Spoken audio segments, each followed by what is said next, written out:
Napatalsik siya sa partido ng bayani dahil sa kanyang walang silbing mga kakayahan, ngunit naging pinakamalakas ng mapaamo ang limang magkakaibang nilalang.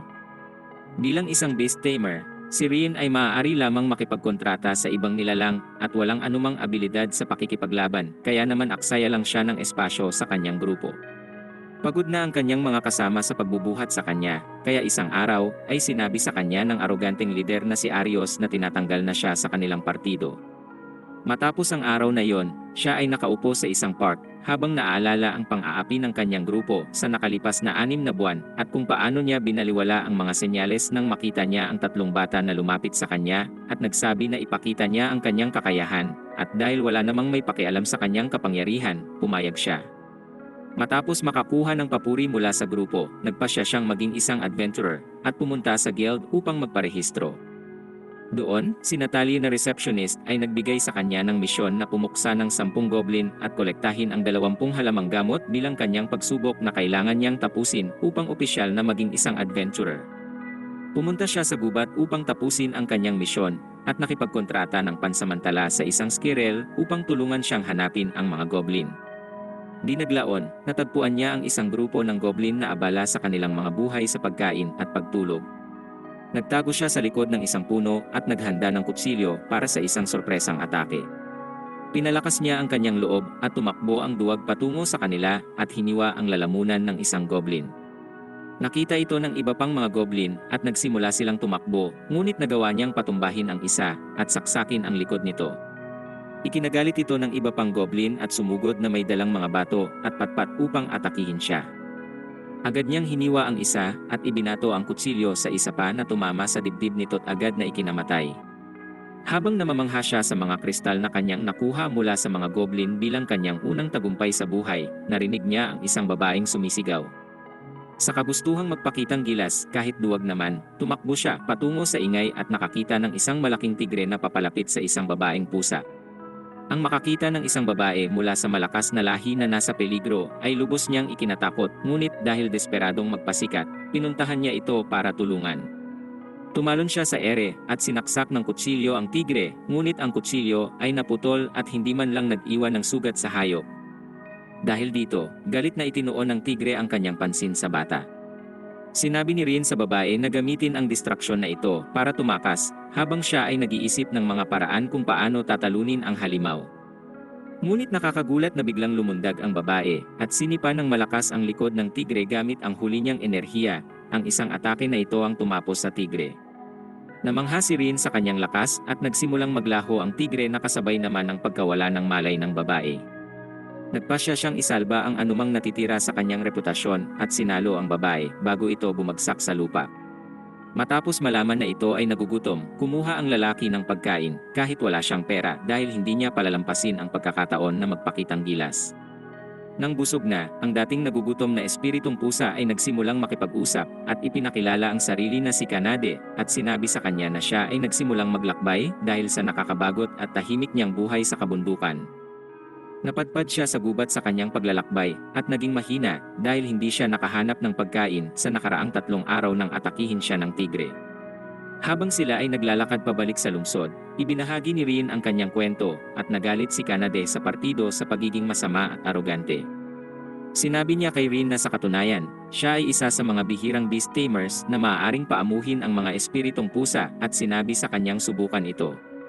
Naalala niya ang trauma mula sa isang sunog nung siya'y bata pa, at napagtanto na ang pagkakaroon ng ultimate species bilang alaga ay masisigurong hindi na mauulit ang ganoong pangyayari. Kinagat niya ang kanyang daliri at kumuha ng dugo mula dito upang simulan ang ritual ng paggawa ng permanenteng kasunduan. Nang ang patak ng dugo ay tumama sa kabilang palad, nabuo ang isang marka sa kanyang palad at isang binding spell ang pumalibot kay Kanade. Nakahinga siya ng maluwag nang magtagumpay ang kasunduan at sila ni Kanade ngayoy habang buhay ng magkaugnay.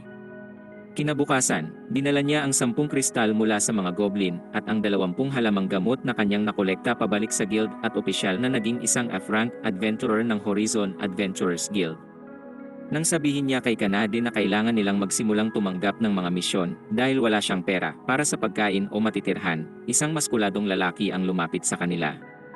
Siya ay nabigla na ang isang tunay na espiritong pusa ay nasa bayan at inanyayahan itong magkape habang nilalait si Rin. Si Kanade ay nag-astang perpektong waifu at ipinagtanggol si Rien sa pamamagitan ng pagtawag ditong master. Tinawanan lang ito ng lalaki at hinamon ang bata sa isang punong braso kung saan ang pusang babae ang magiging premyo. Pumayag si Rien sa laban para lang siguruhin na hindi na muling gagambalain ng lalaki si Kanade. Laking gulat ng lahat kabilang ang kanyang sarili nang talunin niya ang uslak sa isang kisapmata, pinilay pa ang malaking kamay nito. Pumunta si Natalie nang marinig ang komosyon at humingi ng paumanhin kay Rien, habang sinasabi na palaging nanggugulo ang uslak kung kani-kanino. Nang subukan siyang guluhin ng uslak, dinurog niya ang mukha nito gamit ang isang mesa at hinila palayo habang humihingi muli ng paumanhin. Nakita ni Kanade ang pagkalito ni Rien sa kanyang bagong lakas at ipinaliwanag dito na ang pakikipagkontrata sa isang ultimate species ay lubos na nagpapataas sa mga stats ng tamer. Nang mapawi ang kanyang pagkadismaya sa kawalan nito ng alam, nagagalak niyang itinanong dito ang tungkol sa susunod na misyon, subalit muli lang siyang nadismaya dahil ang susunod na misyon ay ang pagkolekta ng mga halamang gamot. Sa isang gubat, lubos na naiinip si Kanade habang pinapanood si Rien na nakikipagkontrata sa ilang kuneho para hanapan siya ng mga ito ng halamang gamot sa loob ng 1 minuto. Biglang nakarinig ang kanyang matalas na tenga ng mga sigaw sa malayo at nagmadali ang dalawa papunta sa lugar. Mula sa kanilang tagong pwesto, nakita nila ang isang matandang lalaki na binubuli ng Ebon Fangs, isang grupo ng kilalang mga bandido, matapos itong takutin at iwan ng mga adventurer na kanyang inupahan upang protektahan siya. Desidido si Rien na iligtas ang lalaki, at nagmadali siyang lumabas mula sa halamanan, kasama ang kanyang alaga, upang atakihin ang mga uslak.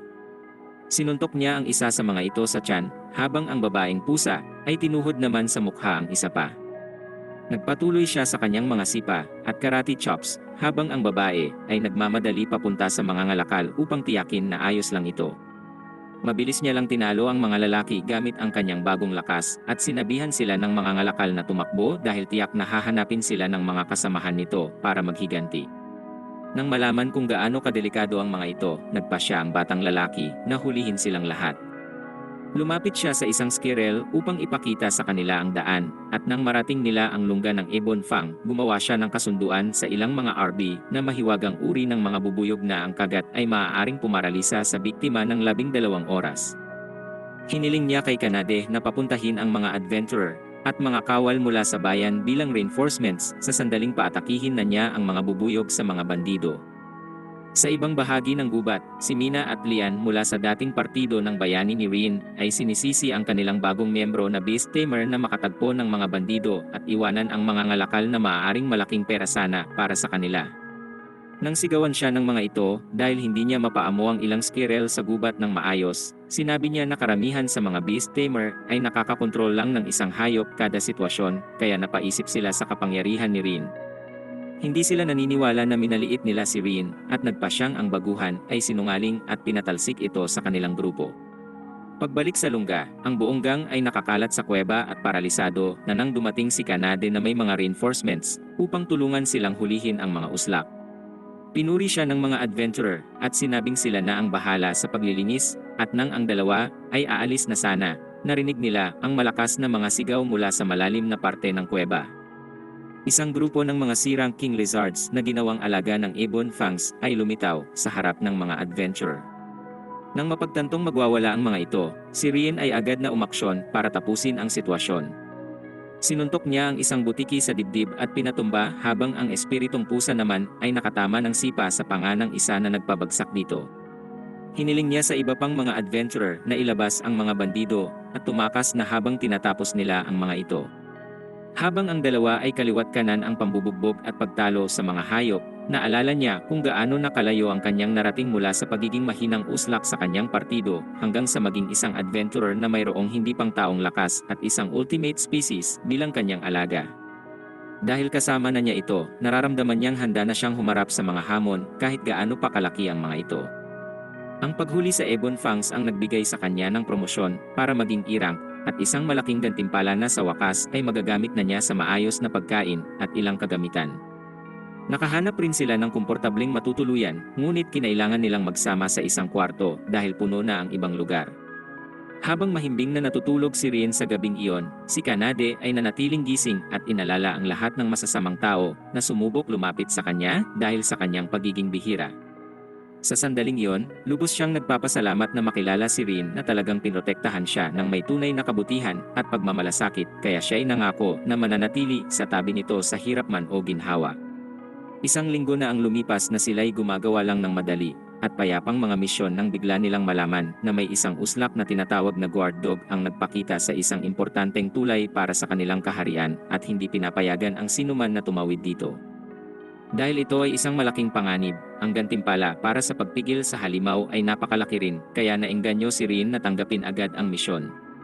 Sinubukan ni Rin na makipag-usap sa mga taong naatake ng halimaw, ngunit lahat sila ay tumanggi na magsalita, na nagpataas pa lalo ng kanyang pag-aalala, kaya't napagpasiyahan nilang puntahan na lamang ito at makita ng personal. Sa tulay, agad silang hinarap ng isang napakalaking pulang dragon na bumaba ng malakas sa kanilang harapan at nagpadala ng malakas na bugso ng hangin sa lahat ng direksyon. Nang mawala ang alikabok sa paligid, ang dragon ay bumalik sa kanyang orihinal na anyo na isang shape-shifting na babae at hinamon sila sa isang laban. Ipinakilala niya ang sarili bilang si Tanya, ang ultimate species ng mga dragonoid, at sinabi sa kanila na ginagamit niya ang tulay na ito para sa kanyang pagsasanay. Kinumpirma niya ang kanilang lakas at naniniwala na sila ang pinakaangkop na mga kalaban para sa kanya upang maging mas malakas. Bago pa makapaghanda ang lalaki, mabilis na nagtungo ang dragonoid sa kanya at tumutok ng isang karate chop sa kanyang mukha na nagawa niyang iwasan at salagin sa huling sandali. Pinaatras siya nito at itinapon sa ere, ngunit nagawa niyang makatayo pa rin sa kanyang mga paa. Pagkatapos ay bumuga siya ng apoy sa kanilang direksyon na nagdulot sa pagkasunog ng buntot ni Kanade. Nang makita ang kanyang mahalagang buntot na napinsala, nawala ang kanyang pagiging mahinahon at sinugod niya si Tanya. Tumalon siya at sinubukang sipain ang dragon, ngunit sinalag ito ng halimaw at nagpakawala ng suntok sa sandaling siya'y makatayo. Agad niyang nasalag ito at habang patuloy sila sa kanilang napakabilis na mga atake, tumalon si Rin mula sa likod ni Tanya at sumenyas kay Kanade na sabay nila itong atakihin. Ngunit nagulat sila nang madali silang sinalag ng dragon at winasiwa sila nito bago itapon sa himpapawid. Habang sila'y walang magawa sa ere, nagbuga siya ng malakas na alon ng apoy patungo sa kanila, ngunit ginamit nila ang kanilang mga paa upang itulak ang isa't isa palayo para makaiwas sa apoy at ligtas na makababa sa tulay. Napagtanto niya na hindi nila kayang makipagsabayan sa pisikal na mga atake at nagdesisyong pumasok sa kanyang beast tamer persona. Hiniling niya sa babaeng pusa na abalahin ito ng ilang minuto habang bumubuo siya ng plano at lumayo muna ito sa laban. Pagkatapos ay sumugod si Kanade patungo sa dragonoid para suntukin ito at mapaatras dahil sa puwersa. Bago pa siya makaporma ay nagsimula siyang atakihin ito muli, ngunit mabilis si Tanya kaya nasalag niya ang mga ito. Samantala, si Rin na nakatago sa isang sulok ay pansamantalang pumasok sa kasunduan sa isang ibon na nakita niya kanina at hiniling dito na dalhin ang kanyang mga kaibigan. Pinapunta niya ang mga ito sa direksyon ng dragon kung saan pinalibutan nila ito at pinagtutuka. Nainis siya at itinaboy ang lahat ng mga ito at nagyabang na ang mga ibong ito ay hindi man lang siya naapektuhan nang biglang huminto ang kanyang mga binti at siya'y bumagsak. Sinabi ni Rin na ang mga ibon ay nakakalason at habang ang lason ay nagsisimulang kumalat sa kanyang katawan, siya ay sumuko. Hiniling ng lalaki na sumama siya sa kanila dahil gusto niya pa lalong makilala ito. Matapos pilitin ng babaeng pusa, ay pumayag na rin siya. Pagbalik sa bayan, sinabi ni Rin kay Tanya na itago ang kanyang tunay na pagkatao dahil kung mayroong makatuklas na siya ang guard dog, maaaring magkagulo ang buong bayan.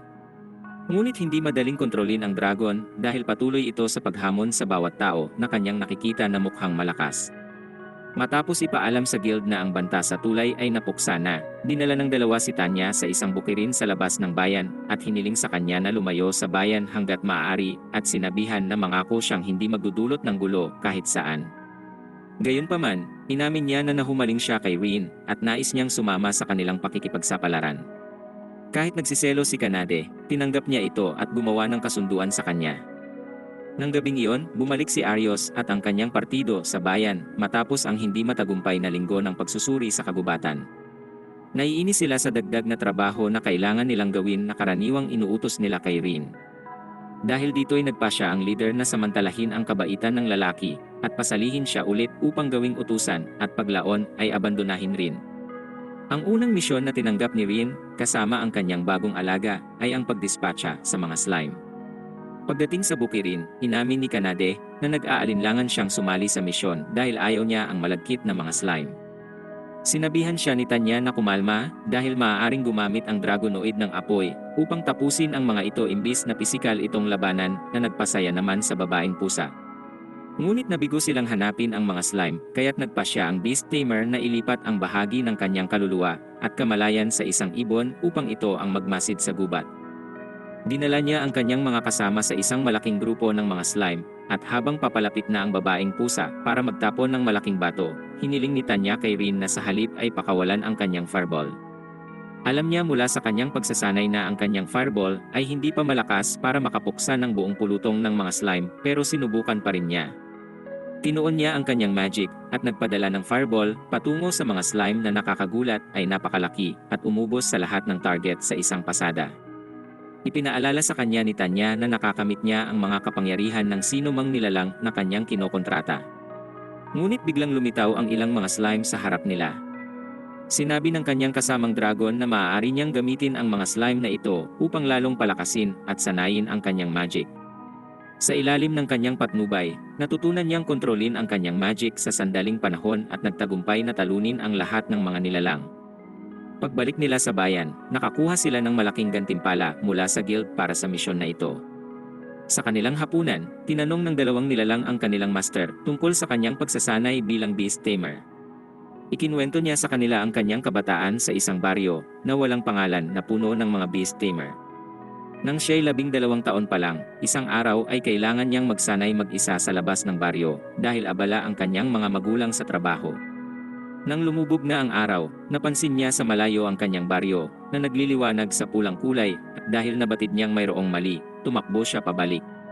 Pagdating roon, nakita niya ang kanyang baryo na nilalamon ng apoy at siya ang tanging nabuhay. Ang mga adventurer na nakarinig ng pag-atake ng halimaw ay dumating sa lugar at siya'y dinala ng mga ito sa isang inn na pag-aari ng kanilang kaibigan.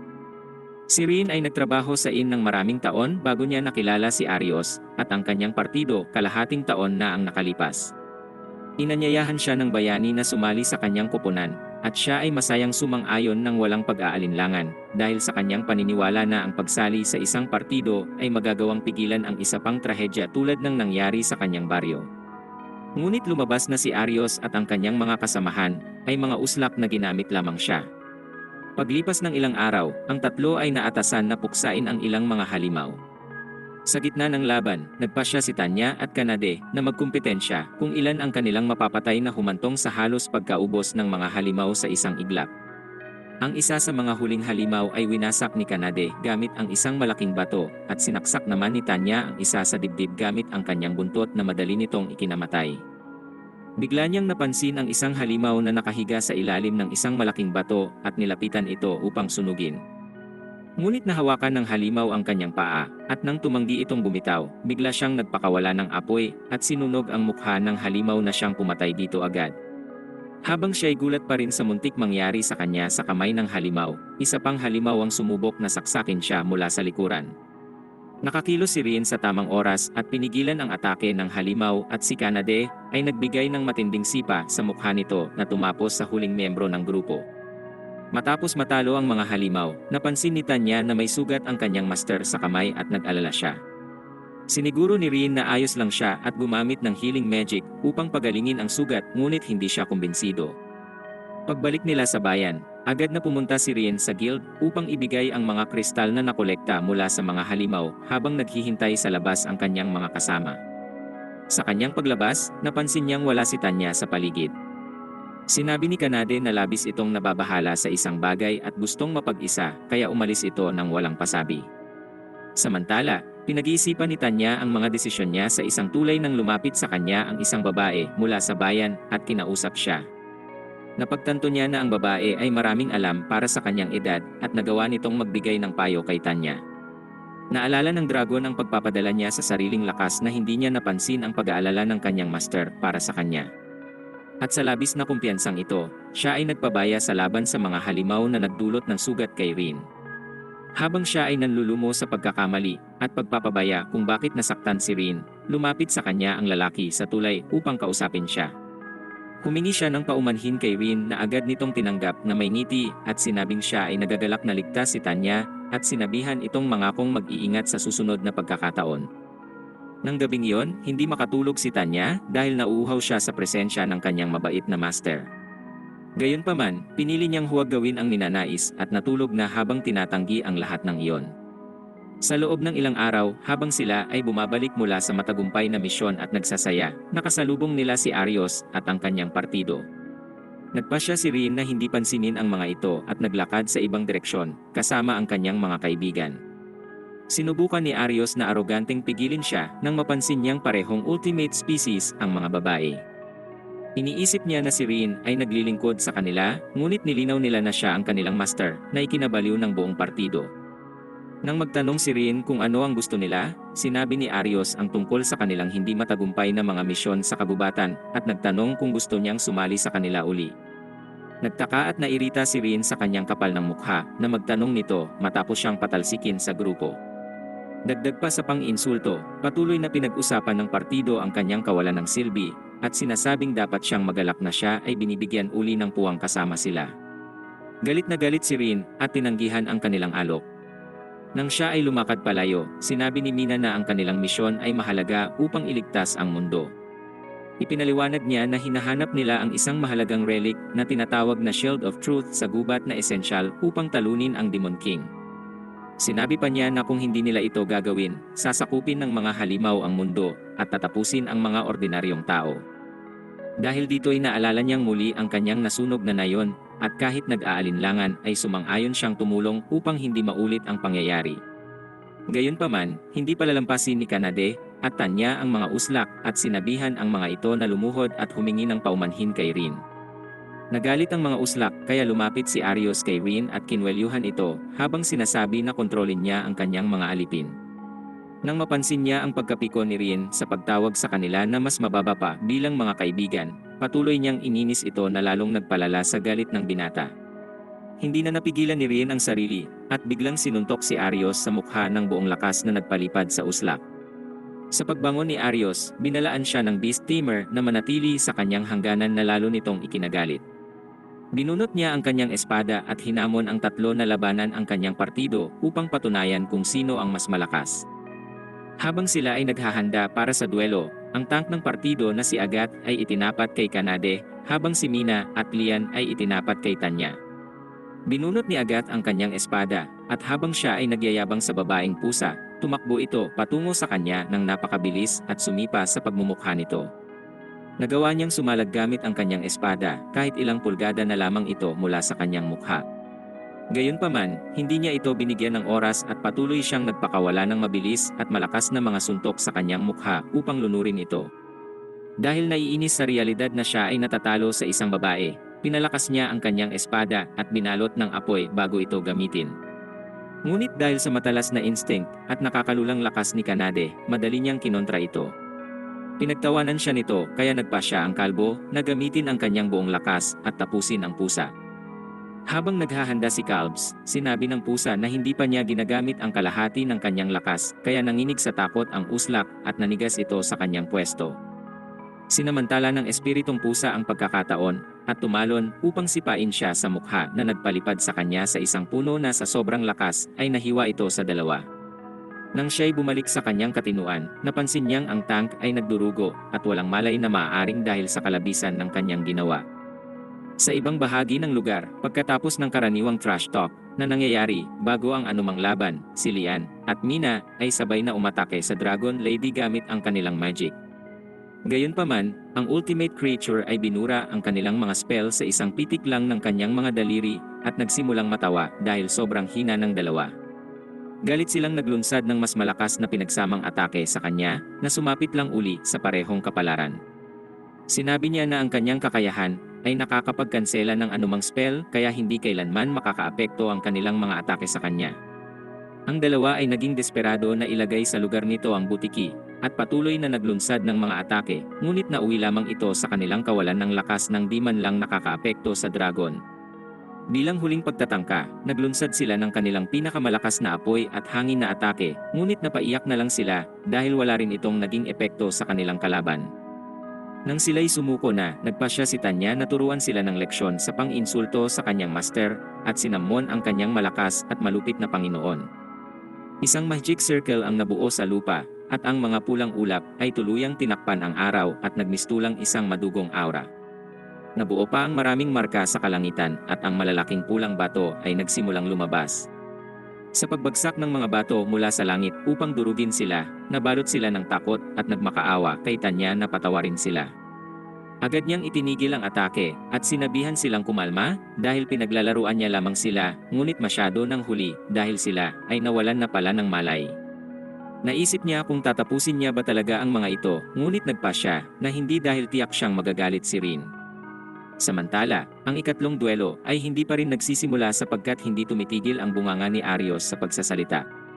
Naubos na ang pasensya ni Rin at sinuntok ang uslak na bayani sa mukha kung saan inatake naman nito ang Beast Tamer gamit ang kanyang espada.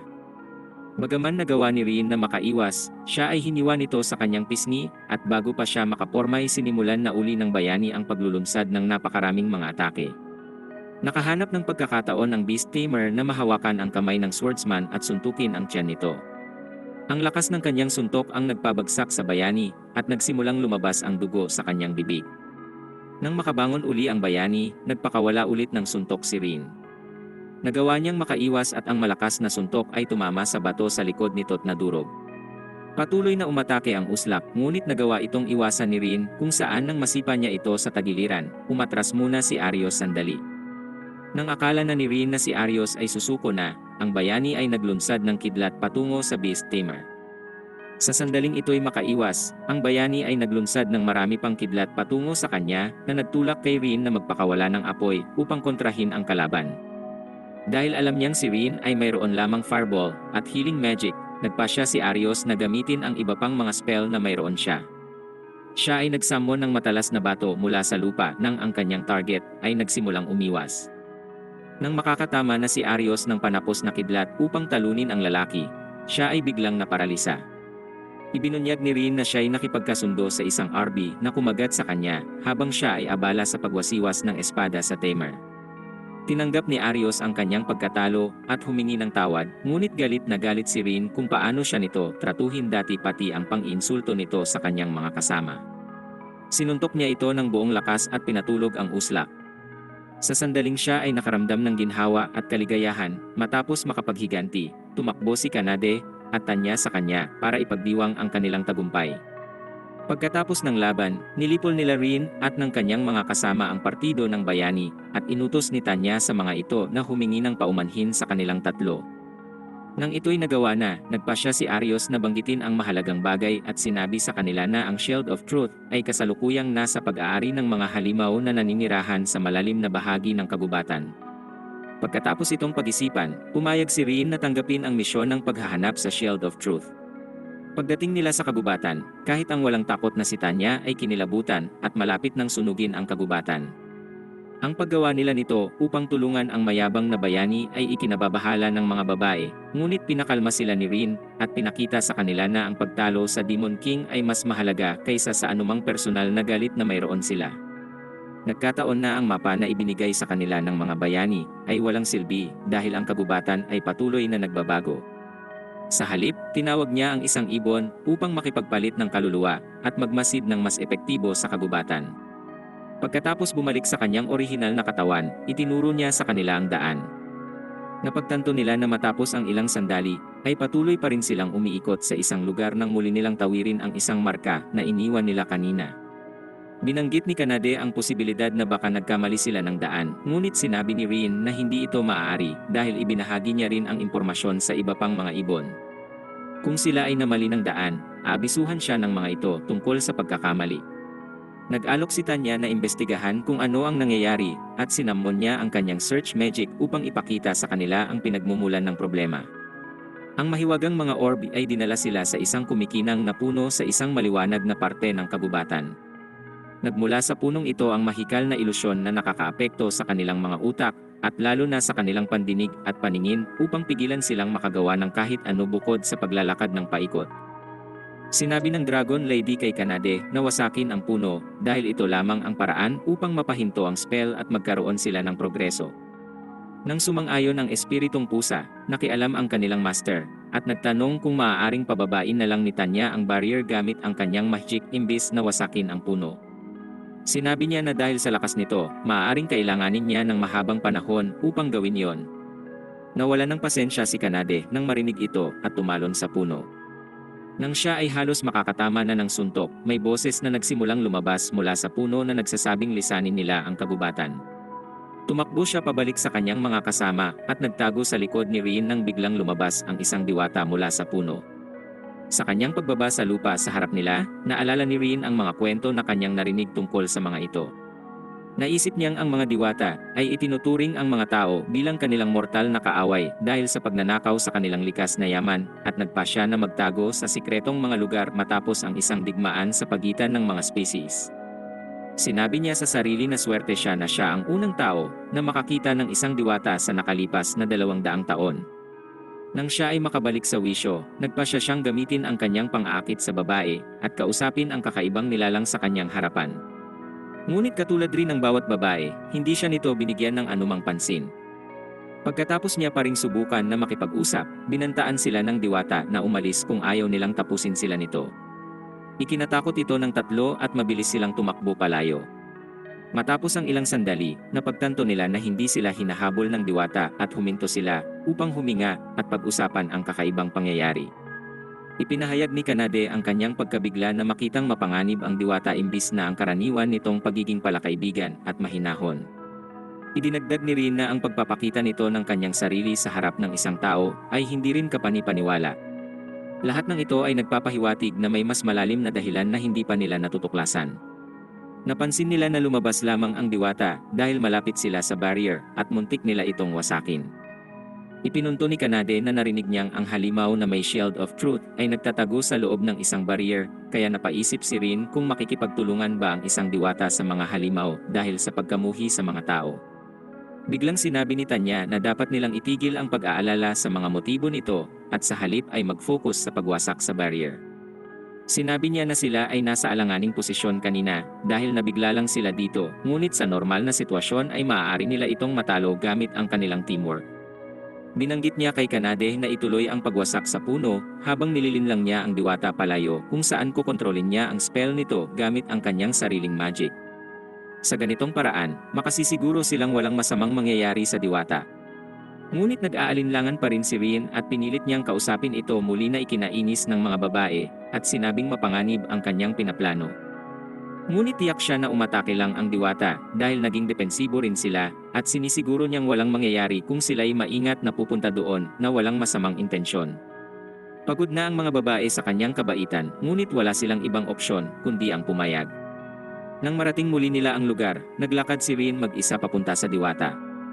Nainis siya sa mga ito at sinabi ulit na lisanin nila ang lugar. Gayunpaman, patuloy na sinisiguro ng lalaki na wala silang masamang hangarin sa kanyang tahanan at naririto lamang sila para sa trabaho. Bigla itong naghandang umatake, ngunit tumayo lamang si Rin at binigyan siya ng pahintulot habang sinasabi na handa siyang tanggapin ito kung nangangahulugan iyong mabubuo ang tiwala sa pagitan nilang dalawa. Hiniling rin niya na huwag idamay ang kanyang mga kasama at sa pag-aakalang nililinlang siya nito, sinamon ng diwata ang maraming portal at naghandang magpakawala ng mga aro. Agad na dumepensa si Tanya at Kanade, ngunit pinigilan sila ni Rin sapagkat sigurado siyang kaya niyang harapin ito. Naalala niya na napaamo niya ang iba't ibang mga hayop at nagtagumpay sa maraming mapanganib na sitwasyon dahil sa kabutihan ng kanyang puso at ang kanyang determinasyon na mapanghawakan ang sitwasyong ito'y mas lumakas. Nagpakawala ng mga araw ang diwata, ngunit nang makita niyang hinahayaan lang nitong masugatan siya, tumigil siya sa atake at nagtanong kung bakit hindi ito tumakbo. Nang sabihin niya na gusto lamang niyang makipag-usap, nagtaka ito kung talagang siya ay mula sa parehong species ng mga tao na nagnakaw at sumira ng kanilang lupain. Siniguro niya ditong may mabubuti pang mga tao at maaari siyang pagkatiwalaan, ngunit mahirap sa kanyang paniwalaan na hindi lang ito nagsisinungaling. Naglunsad siya ng isa pang lupon ng mga araw na ngayoy nakatutok na sa kanyang puso. Nang patuloy pa rin siyang tumanggi, hinatak siya ni Kanade at tumalon si Tanya sa harap upang salagin ito gamit ang kanyang katawan. Sa kanyang gulat sa katapatan ng dalawang ultimate creature sa taong ito, binawi niya ang kanyang magic at pinagalitan sila ni Rin sa pangingialam. Sinabi nila na ginawa lang nila yon dahil sila ay nag-aalala at hindi nila matiis na manood lamang habang siya ay inaatake. Ipinaliwanag ni Kanade at Tanya sa diwata ang lahat ng ginawa ng lalaki para sa kanila at ipinaalala sa kanya na ito'y tutol na sirain ang puno mula umpisa. Dahil dito'y nagpasya siyang bumaba sa lupa at inalok kay Rin ang kanyang kamay upang tulungan itong bumangon.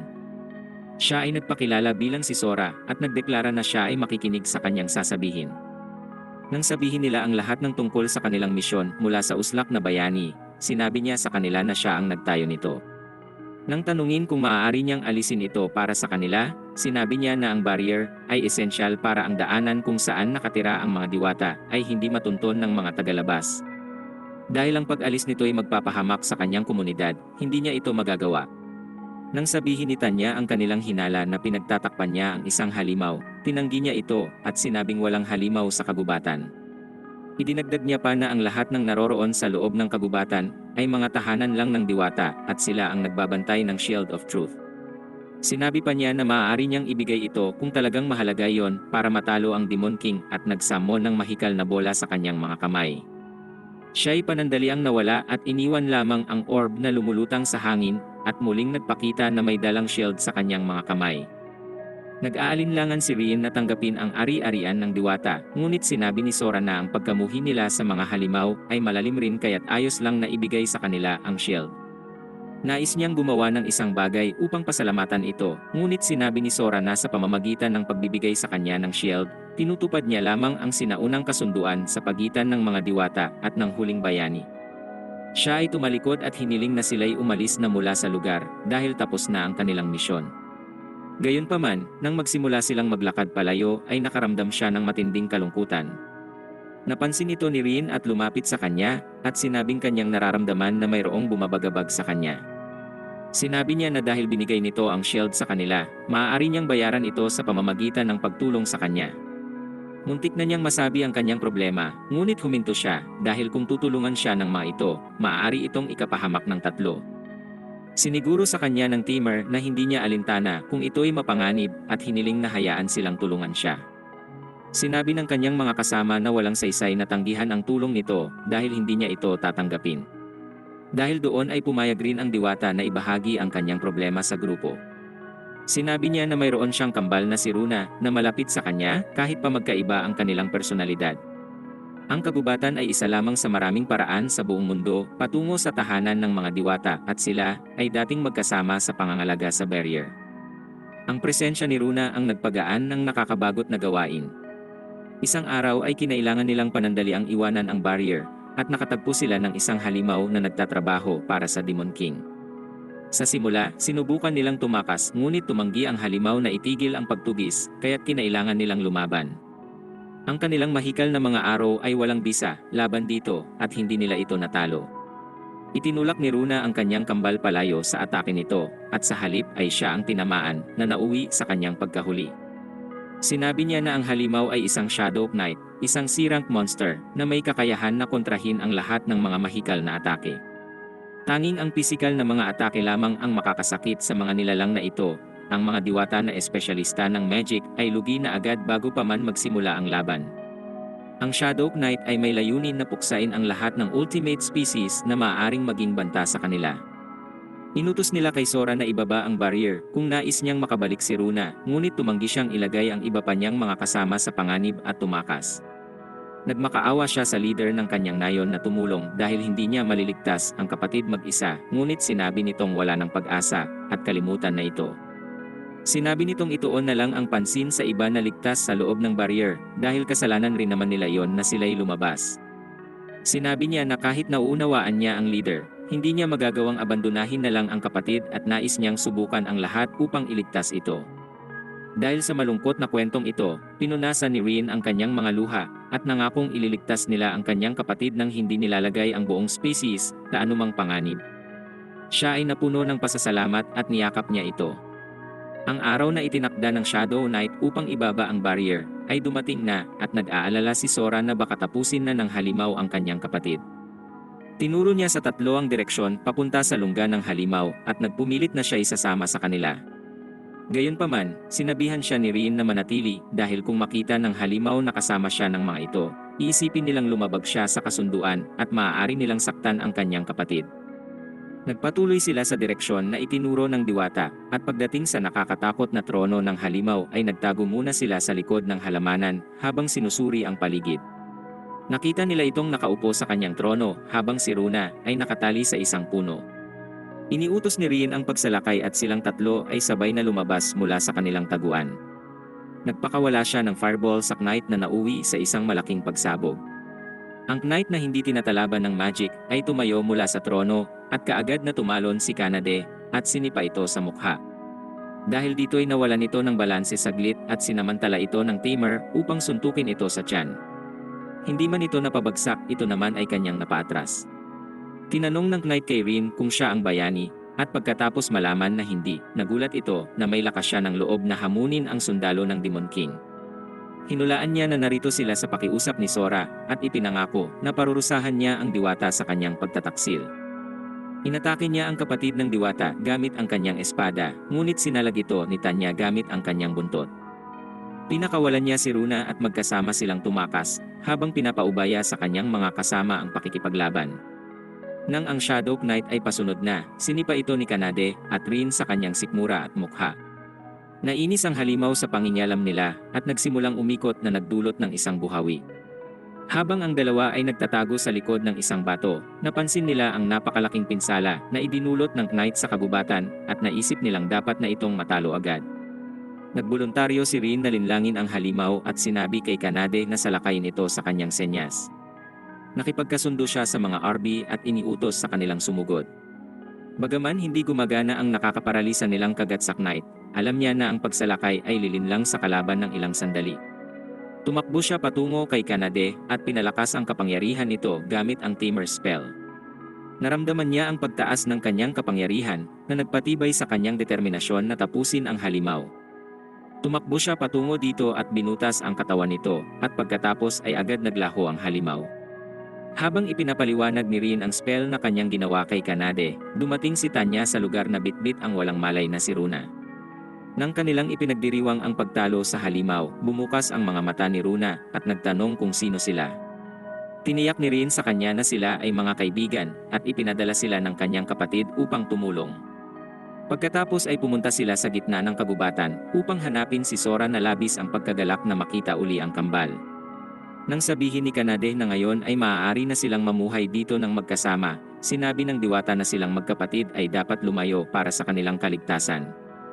Bukod dito, hindi sila maaaring manatili kasama ang mga taong iniwan sila sa oras ng pangangailangan. Ngunit inaamin nilang hindi sila kumpiyansa sa kanilang kakayahang lumaban sa mga halimaw matapos mamuhay, magkulong sa iisang lugar sa matagal na panahon. Bigla silang inalok ni Kanade na sumali sa kanila at sinabi ni Rien na nais niya rin ang kanilang pagsali kung wala silang problemang makasama ang isang tao sa isang partido. Sinabi nilang natutunan na nilang magtiwala sa lalaki at pinilit na bumuo siya ng kontrata bago sila sumali sapagkat magbibigay ito ng pagkakataon na mabayaran siya sa kanyang tulong. Medyo nag-alinlangan si Rien nang marinig ito dahil wala siyang ideya sa estruktura ng magic na kinakailangan para sa mga diwata. Naramdaman ng mga kasama ang kanyang pag-aatubili at tinukso siya sa pagsuko bago pa man ito subukan. Dahil dito'y sinubukan na niya at matagumpay naman siyang nakabuo ng kasunduan sa mga kambal. Gayunpaman, ang pagbuo ng kontrata sa dalawang ultimate ng sabay ay labis na nakakaubos ng kanyang enerhiya. Sa sandaling siya ay malapit ng tumumba, ang kambal ay nagmadaling saluhin at alalayan siya. Nang makita ito, ang kanyang dalawa pang waifu ay namula sa selos. Dumating sila sa bayan 2 araw matapos nilang simulan ang misyon, at nagpasya si Rien na diretsyong ihatid ang kalasag kay Arios na nagulat sa mabilis niyang pagtapos sa misyon. Nagduda siya na ang kalasag na ibinigay ni Rien ay kopya lang kaya't sinabihan siya ng tamer na suriin niya mismo ito. Nilagyan ito ni Mina ng appraisal magic at kinumpirmang ito nga ay tunay na ikinagulat ng partido. Sa sandaling iyon, napansin ni Arios ang mga alaga ng tamer na nakatago sa sulok at nakita na may mga bagong mukha na nadagdag sa kanyang harem. Hinarangan ni Rien ang kanyang paningin bago pa niya mapagmasdan ang mga ito dahil kung malalaman ng iba na ang mga diwata ay nasa pamayanan ng tao, maaari itong magdulot ng kaguluhan, kaya't nilipat na rin niya ang usapan tungkol sa gantimpala na ipinangako sa kanya ng uslak na bayani. Nang matanggap ni Rien ang gantimpala at paalis na, muli siyang tinanong ni Agat kung gusto niyang sumali sa partido. Nainis si Arios dahil hindi hiningi ang kanyang pahintulot tungkol dito, ngunit pinilit ni Agat na ikonsidera niya ito alinsunod sa mga naganap kamakailan. Matapos pumayag ang partido, lumapit si Agat sa Timur at nangako sa kanya ng mas magandang bayad at pagtrato upang makumbinsi siyang sumali muli. Hiniling niya kay Rin na kalimutan na ang nakaraan nang hindi man lang kinukonsidera ang nararamdaman nito na ikinainis ni Rin. Lumapit sa kanya ang kanyang harem upang ilayo na siya na nagpakalma sa kanya, habang desperado pa rin si Agat na pasalihin siya sa pangako ng kayamanan, kasikatan, at ranggo. Sinabi lamang ni Rin na hindi niya kailangan ng mga yon at naglakad na ito palayo. Mayroon na siyang tapat at mapagmahal na mga kaibigan na lagi niyang ninanais at masaya na siya sa kanyang kasalukuyang buhay. Nainis ang partido sa kanyang asal at nagpasya silang magpatuloy nang wala siya. Inisip nilang siya'y isang hangal na walang ambisyon na hindi nila dapat bigyan ng pansin o respeto. Ngunit hindi makalimutan ni Arios ang kahihiyan na idinulot ni Rin sa kanya sa patuloy nitong pang-insulto sa kanyang kakayahan. Nangako siyang maghihiganti kay Rin at pagbabayarin ito sa kanyang kayabangan. Nang maghapon, sinulit nila Rin at kanyang mga kaibigan ang kaunting pahinga sa bukid. Nakahiga sila sa damo at tinitingnan ang langit. Napaisip ang mga babae kung ano ang papel ng kanilang master sa mundo, at tinanong nila ito kung totoong ang bayani lang ang may kapangyarihan na talunin ang Demon King. Mahilig magkwento si Rin at ginamit niya ang pagkakataong ito upang ipamalas ang kanyang kaalaman. Hindi siya nagbigay ng diretsyong sagot, sa halip, sinimulan niyang ibahagi ang sinaunang alamat ng bayani. Inilarawan niya kung paano ginamit ng Demon King ang kanyang kapangyarihan upang kontrolin ang mga tao, at walang sinuman ang nakapalag sa kanyang hypnosis. Ang unang bayani ay bumuo ng kasunduan sa mga Diyos upang talunin ang kalaban at hinalo ang kanilang dugo sa kanyang sariling katawan. Ito ang nagbigay sa kanya ng kapangyarihan ng mga Diyos na tumapos sa halimaw at nagpalaya sa mga tao at nagdala ng kapayapaan sa mundo. Kaya naman ipinahayag niyang ang pagkakaroon ng dugo ng mga Diyos sa katawan ng bayani ay napakahalaga dahil inaalis nito ang limitasyon sa potensyal ng bayani.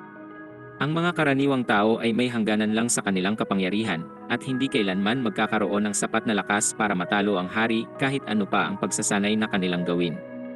Nang mapansin ni Kanade na medyo mahina ang kasalukuyang bayani, sinabi ni Rin na ito'y nasa landas pa rin ang kanyang pagsasanay at mahaba pa ang kanyang tatahakin. Pinaalala ni Sora na si Rin ay para na ding isang bayani ngayon dahil sa kanyang iba't ibang uri ng magic dahil sa kanyang mga kontrata. Sumang-ayon ang iba pang mga ultimate at inirekomenda na makipagkasundo siya sa mas marami pang species upang siya mismo ay lumakas sa puntong siya na ang makakatalo sa Demon King. Iniisip nila na mas angkop at mas mapagkakatiwalaan si Rin para sa tungkulin kaysa sa uslak na si Arios. Naalala niya na ang pakikipaglaban sa Demon King ay kanya ng layunin noon pa man, ngunit siya ay naligaw ng landas dahil sa dating mga kasama. Ngunit inaamin niya na hindi pa handa ang kanyang mentalidad para sa tungkuling iyon at hindi siya maaaring gumawa ng ganoon kalaking desisyon ng biglaan.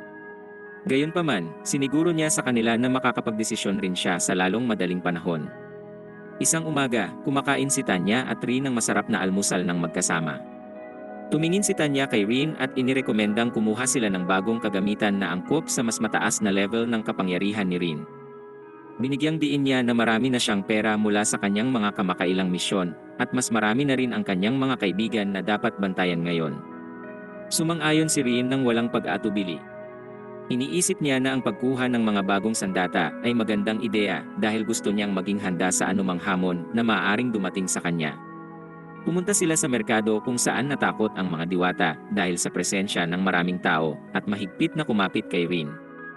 Habang abala sila sa pagiging takot, biglang may dalawang lalaki na tumawag kay Tanya na nagpanginig lalo sa mga diwata. Ayon sa mga ito, sila ay mga adventurer na tinalo ng Dragon Lady sa tulay na ngayon ay pumunta upang magbigay galang sa kanya. Sa punto ring iyon, inalok ng isang tindero si Kanade ng biyaya para sa pagtulong niya sa kanya noon. Nang makita kung gaano kakomportable ang dalawang ultimate sa mundo ng mga tao, nakaramdam ang mga diwata ng kaunting pagkainggit. Sa sandaling yon, lumapit ang mga bata roon at nagsimulang tuksuhin si Rin sa pagkakaroon ng mas maraming asawa. Nadala si Runa sa isang bata na sinabihan siyang maganda at halos maibunyag na niya ang kanyang pagkakakilanlan kung saan napigilan naman ito ng kanyang master at kapatid. Dumating ang partido sa isang luma at maruming tindahan ng mga sandata na may reputasyon bilang pinakamahusay sa bayan. Pumasok sila sa tindahan at sila'y sinalubong ng isang duwende na may mahabang balbas. Sinabi nito sa kanila na self-service ang tindahan at maaari silang pumili ng anumang sandata na nandoon. Nakakita si Runa ng isang latigo sa pader at kinuha ito at ipinakita kay Rin. Pinilit niya itong kunin ng master. Sinabi niya na ang latigo ay kapaki-pakinabang at maraming pwedeng paggamitan. Kinindatan niya ito at tumawa na ikinahiya ni Rin. Nakakita si Rin ng isang punyal sa isang sulok ng tindahan at agad itong kinuha. Nang kanya itong suriin, may naramdaman siyang kakaiba. Biglang dumating ang isang mayaman na adventurer at nagtanong sa duwende kung ano ang pinakamahusay na sandata na mabibili ng pera. Pumili ang tindero ng isang magarbong espada at ibinigay ito sa kanya na masaya naman niyang binili bago umalis. Lumapit si Rin sa duwende at itinanong kung talagang ang espadang iyon ba ang pinakamahusay na meron siya. Napansin niya na bagaman ito ay magarbo, tila hindi ito magiging kapaki-pakinabang sa tunay na laban na masasabi rin para sa lahat ng mga nasa tindahan. Idinagdag pa niya na dahil siya ay isang duwende na kilala ang uri sa kanilang pagpapanday, hindi maaaring ganito lang ang kanyang kakayahan. Kaya naman tinanong ni Rin ang tindero kung ito ba ay may itinatago. Napabilib ang duwende sa kanyang kakayahan na mag-obserba at sinabi sa kanya na ang mga sandatang ito'y nilikha niya lamang bilang pampalipas oras. Pumunta siya sa likod ng kanyang tindahan at ipinakita ang totoong mga sandata na nakatakip ng tela na kanyang pinakamahusay na mga likha. Nabighani si Rin sa mga sandata at tinanong ang duwende kung ano ang dahilan para bigyan ng mga pekeng sandata ang mga mamimili. Ipinaliwanag ng tindero na ginagawa niya ito upang subukan ang mga adventurer. Sa panahon ngayon, lahat ay naghahanap ng magandang sandata kapag nagkaroon na sila ng maraming pera nang hindi man lang kinukonsidera ang kanilang mga abilidad. Kahit ang mga sandata na kanyang pinagsikapan, ay tinatapon ng mga uslak na ito sa sandaling marinig nilang may bagong modelo sa merkado. Kaya naman sinimulan niyang itago ang kanyang mga totoong sandata upang tiyakin na ito ay mapupunta sa nararapat. Tinanong ng panday ang tamer kung paano niya nabisto ang mga peking sandata dahil halos hindi makikita ang pagkakaiba nito sa mga tunay. Ipinaliwanag ni Rin na bilang isang beast tamer, kinakailangan niyang suriin ng maigi ang mga hayop na nais niyang paamuhin na nagpatalas sa kanyang pag-obserba. Ang katangian na ito ay naging natural na sa kanya paglaon kaya napansin niya na parang may kakaiba. Napabilib ang duwende sa kanya at nag-alok na gawan siya ng personal na sandata kapag natapos na ang problema niya sa kakulangan ng materyales. Binanggit niya na wala na siyang mithril na pangunahing sangkap sa paggawa ng mahusay at matibay na sandata. Bigla na lamang naubos ang supply nito sa kanilang pamilyang minahan sa di malaman na dahilan. Nag-alok si Rin na imbestigahan ang sitwasyon sa minahan at matapos ang ilang pangungumbinsi, ang duwendeng si Gantz ay pumayag na upahan siya. Tinanggihan ng tamer ang anumang gantimpala para sa kanyang gagawin at hiniling sa panday na gawin na lamang ang pinakamahusay na sandata para sa kanya bilang kapalit. Pumunta ang partido sa guild kung saan medyo siksikan dahil sa pangangalap ni Arios ng mga miyembro para sa support party. Sa paglapit ni Rin sa receptionist, tinanong siya nito kung sino ang mga bagong babae kaya't sumagot si Runa at sinabi na sila ay may mapusok na relasyon sa kanya. Dahil nakita nito kung gaano sila kabata, nabahala si Natalie na si Rin ay nagsisimulang magpakita ng mga problematikong tendensya na agad niyang pinabulaanan. Samantala, si Runa ay nagsasaya dahil sa kalokohan na kanyang ginawa. Biglang kumuha si Rin ng isang dokumento na nagdedetalye ng hiling ng duwende para sa mga materyales at sinabihan si Natalie na nais niya itong gawing susunod na misyon. Nang sila'y opisyal ng nakarehistro, nagsimula na ang partido sa kanilang paglalakbay patungo sa minahan. Habang ang iba ay nasisiyahan sa kanilang pakikipagsapalaran, halos bumagsak na ang mga diwata dahil sa natural na mababang stamina ng kanilang lahi. Dinala sila ng leader sa isang lawa na nakita niya para magpahinga. Nang ang mga babae ay nagpasyang lumangoy, sinamantala ni Rin ang pagkakataon na paamuhin ang dalawang skirrel at hiniling na bantayan ang mga ito habang siya ay natutulog. Nainggit ang mga diwata sa kanilang mga kasama at humingi ng payo kung paano rin sila magiging kaakit-akit nang bigla silang tuksuhin ni Tanya kaya't nagkagulo sila. Sa komosyon na ito, may naramdaman si Kanade na kumagat sa kanya at napasigaw ng malakas kaya't nagising si Rin. Kahit napansin niyang walang reaksyon ang mga skirrel, tumakbo siya patungo sa lawa upang tingnan ang mga babae. Sa lawa, natuklasan na isang isda lang pala ang kumagat sa buntot ng babaeng pusa. Matapos mawala ang kanyang pangamba, napagtanto niyang nalimutan ng mga babae na dalhin ang kanilang mga swimsuit at agad na humingi ng paumanhin. Pinatawad siya ng mga babae, ngunit hinimok siyang lumangoy rin upang mapagbayaran niya ang kanyang ginawa. Tinanggihan ng tamer ang imbitasyon na ipakita ang munting alaga dahil natatakot siyang hindi mamangha ang mga babae dito at sinabihan silang magpatuloy na lang sa kanilang misyon. Di naglaon ay narating nila ang minahan at nakakita sila ng pwesto sa likod ng ilang bato kung saan maaari nilang bantayan ang pasukan para sa anumang palatandaan ng mga magnanakaw na marahil ay madalas bumibisita sa lugar. Binabantayan niya rin ang kalangitan para sa anumang palatandaan nang mapansin niya ang isang ibon na kakaiba ang paglipad at nag-iingay. Napagtanto niya na ang ibon ay inaalerto na ang mga magnanakaw sa kanilang presensya kaya't sinumpa niya ito. Dalawang lalaki ang lumabas sa kuweba at nagsimulang hanapin ang mga salarin. Sinabi ni Rien kay Tanya at Kanade na asikasuhin ang mga ito ngunit pinaalalahanan silang maging marahan para matanong pa nila ang mga ito mamaya. Gayunpaman, ang mga lalaki ay napakahina na sila'y nahimatay agad sa unang tirada pa lang ng mga babae. Nang magtanong si Rien kung paano na makakakuha ng impormasyon ngayon, nag-alok ang mga diwata na gamitin ang kanilang magic upang tingnan ang mga alaala ng mga magnanakaw. Nang magawa nila ito, nakita nila na ang dalawang lalaki ay may 5 pang kasama at lahat sila'y mga adventurer. Papasok na sila sa minahan at sinabihan sila ni Rien na maging handa dahil malamang ay alam na ng kalaban na nandito sila dahil sa ibon na marahil ay kontrolado ng isang beast tamer sa kanilang partido. Sa loob ng kuweba, nag-aalala ang partido dahil hindi pa bumabalik ang dalawang lalaki na kanilang inutusan na lumabas. Inulat ng kanilang beast tamer na ang mga ito'y natalo at binalaan ang lahat na maging handa dahil kailangan nilang durugin ang mga paparating para hindi sila mabisto. Habang naglalakad ang grupo sa loob ng kuweba, isang pag-atake ng apoy ang ipinadala sa kanilang direksyon ng salamangkera. Agad na pumunta ang mga diwata sa unahan para harangan ang atake na nagtulak sa kalaban na magpakawala ng isa pang bolang apoy sa kanilang direksyon. Binura ng mga diwata ang magic ng salamangkera bago pa man ito makatakas at mahigpit na binalot ang mga ito. 2 miyembro ang nagtutok ng kanilang pana sa paparating na partido, ngunit ang apoy ni Tanya ay ginawa lang itong barbecue. Nang ang mga archer ay di pa nakakabalik sa wisyo, tumalon si Tanya at sinipa ang 2 sa kanilang mukha na nagpatulog sa mga ito. Habang tinatali ang mga ito, lumapit si Rien sa leader at hiniling na siya'y sumuko. Inatake siya ng magnanakaw gamit ang kutsilyo, ngunit madali itong pinigilan ni Rien at sinuntok sa tiyan ang uslak. Ang leader ay bumagsak sa lupa, ngunit tumanggi pa ring sumuko hanggat hindi siya nakakaganti kay Gantz. Tinawag niya ang kanyang napaamong halimaw na isang malaking birang monster na kilala bilang Behemoth. Nabigla ang partido na siya ay nakapagpaamo ng halimaw na may likas na galit sa mga tao. Ipinaliwanag ng kalabang beast tamer na natuklasan niya ito nang siya ay bata pa lang at pinalaki niya ito mula noon kaya't lubos ang katapatan nito sa kanya. Sinubukan ng Behemoth na patuloy na sumalakay kay Rien, ngunit tinamaan lang nito ang mga pader dahil sa pag-iwas ng tamer. Naramdaman ni Rien na ang kuweba ay malapit ng gumuho at sinenyasan niya ang kanyang mga kasama na lumabas ng kuweba kasama ang mga bihag. Sa paglabas ng mga babae, agad napansin ni Tanya na si Kanade ay may nararamdamang pagkabahala. Alam niya na nag-aalala si Kanade na hindi ito nakatulong sa kanilang mga kaibigan. Sinubukan niyang pag-aangin ang loob nito at sinabi na maaari niyang pagkatiwalaan ang Dragon Lady na asikasuhin ang lahat. Sa loob, nang pakawalan na ng halimaw ang pinakamalakas niyang suntok, kinuha ni Kanade si Rien at dinala sa isang tagong lugar. Doon, hiniling niya sa kanya na hulihin ang isa pang beast tamer habang siya ay abala dito pati sa alaga nito.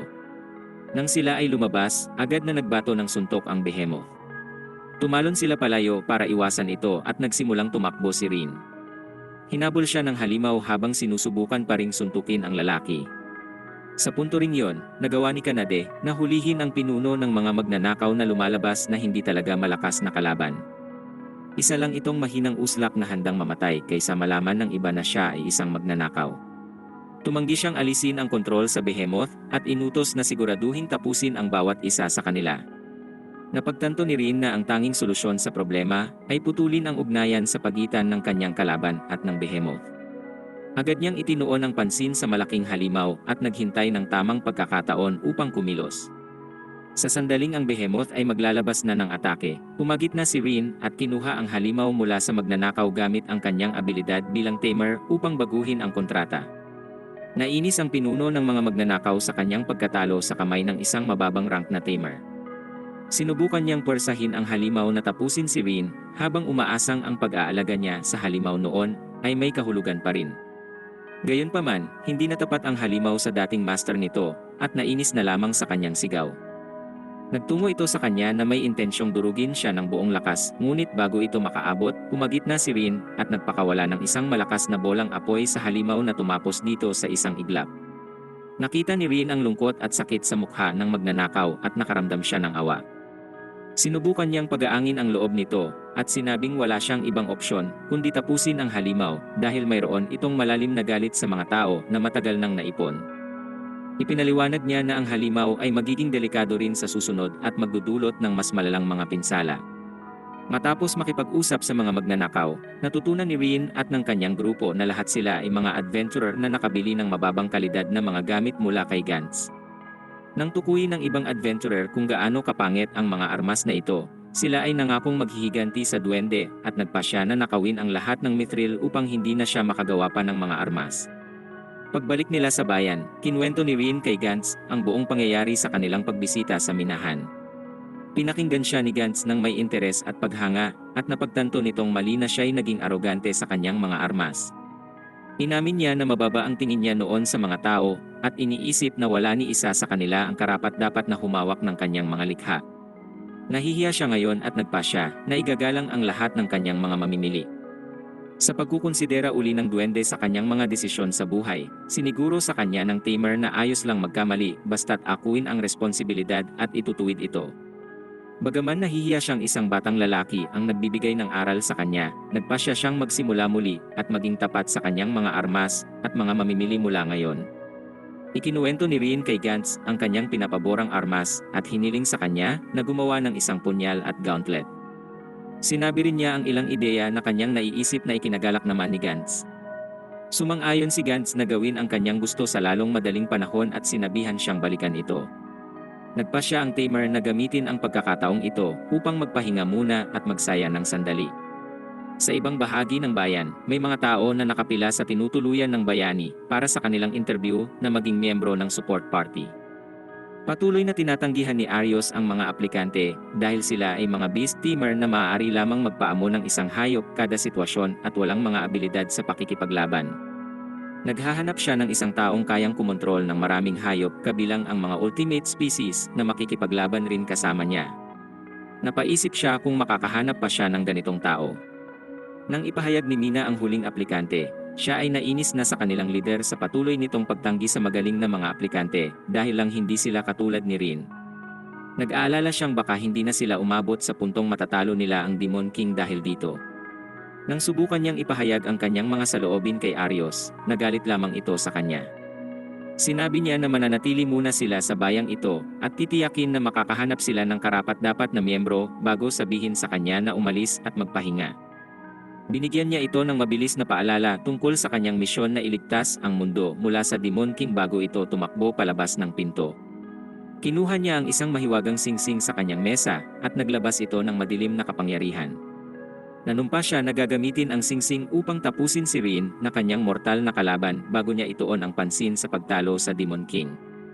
Labis ang galit niya kay Rin at hindi siya titigil para sa kahit ano upang durugin ito. Makalipas ang ilang araw, napagpasyahan ni Rin na magpakita sa guild upang malaman kung ano ang nangyari sa mga magnanakaw. Kinausap niya si Natalie na nagpabatid sa kanya na nawalan ng lisensya ang mga magnanakaw at kailangang magtrabaho ng mabigat bilang parusa. Sinabi rin niya na may iba pang kasalanan ang mga ito bukod sa pagnanakaw at pagkontrol ng isang halimaw kaya't nagtamo sila ng ganito katinding parusa. Nakaramdam si Rin ng lungkot habang papalabas siya sa gusali. Nakita niya si Sora at Runa na naghihintay sa kanya sa labas, at napansin nila ang kanyang malungkot na ekspresyon at sinubukan siyang pasayahin.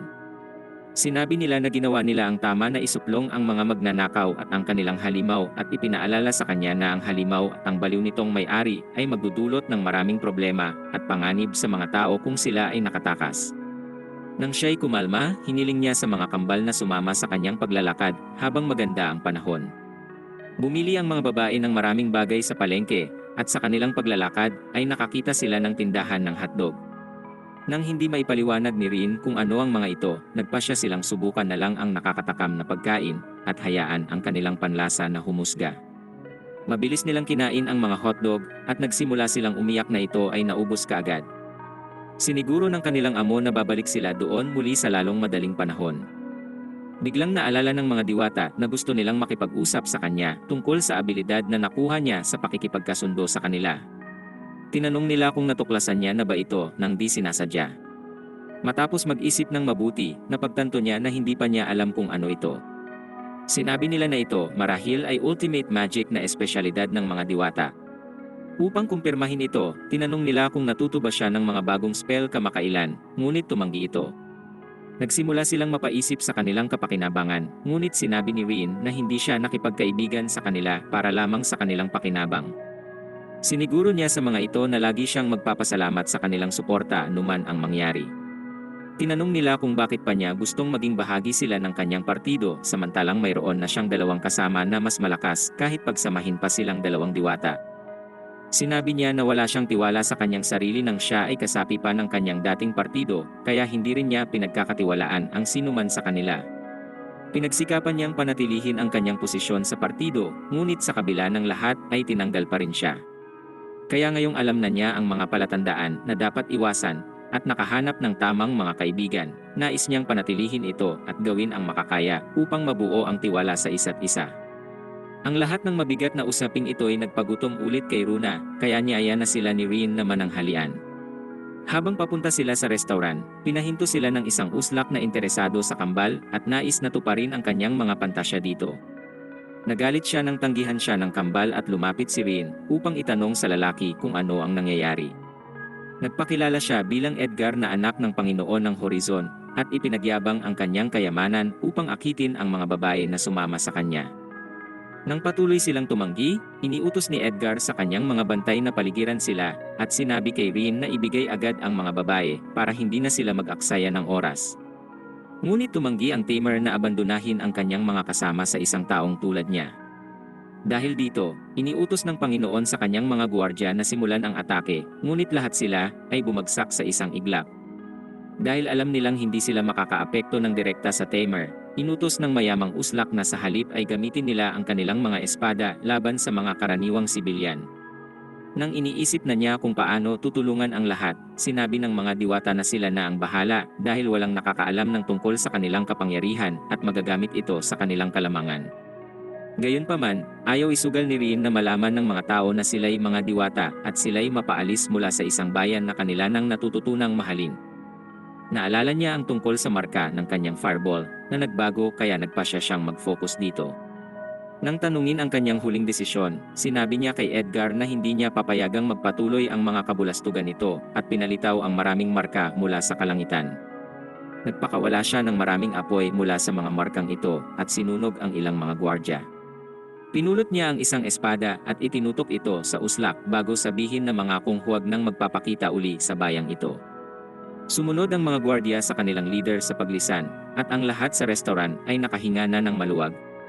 Biglang may lumabas na isang tao na nakasuot ng balabal at nagbabala sa kanilang pananatili sa lungsod at sinabing dapat silang lumayo hanggat maaari. Pagbalik sa tinutuluyan, kinwento ni Runa at Sora sa iba pa ang pangyayari tungkol kay Edgar noong umaga.